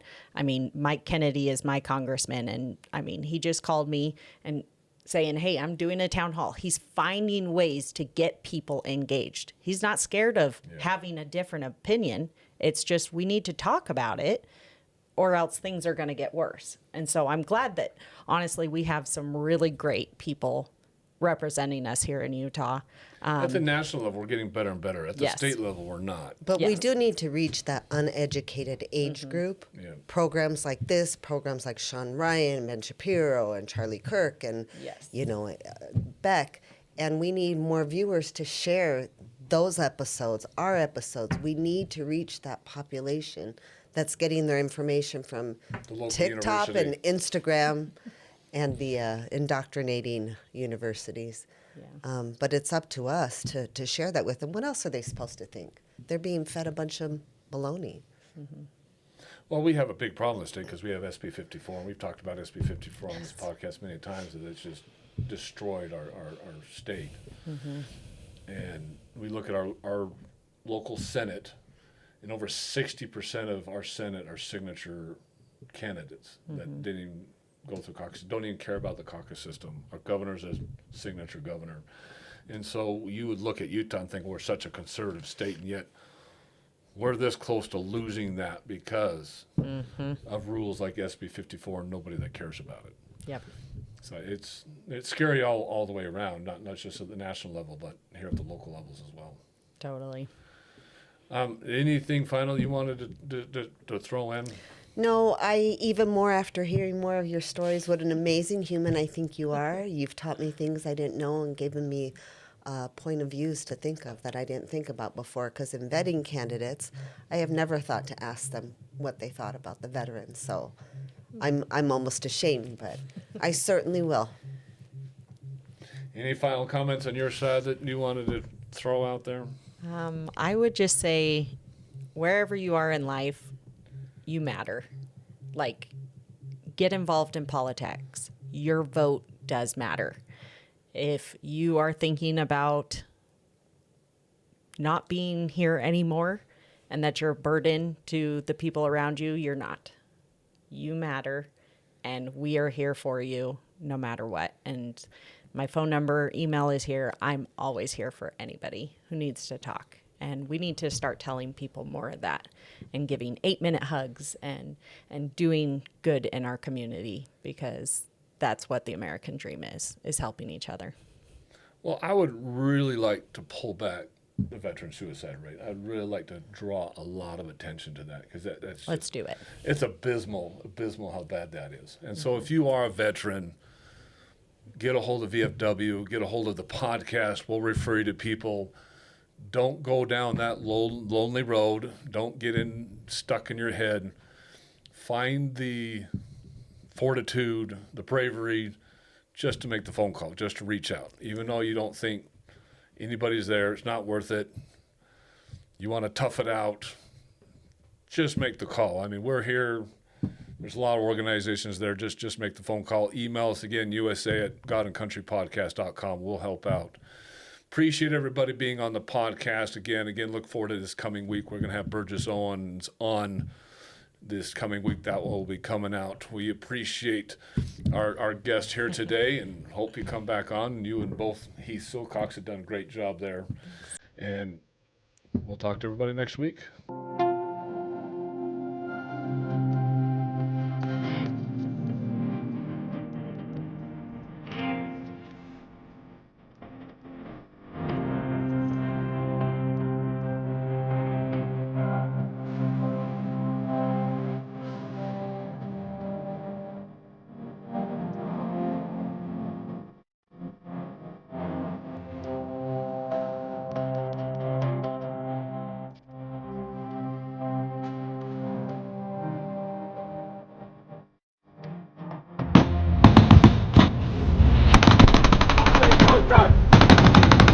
I can't see!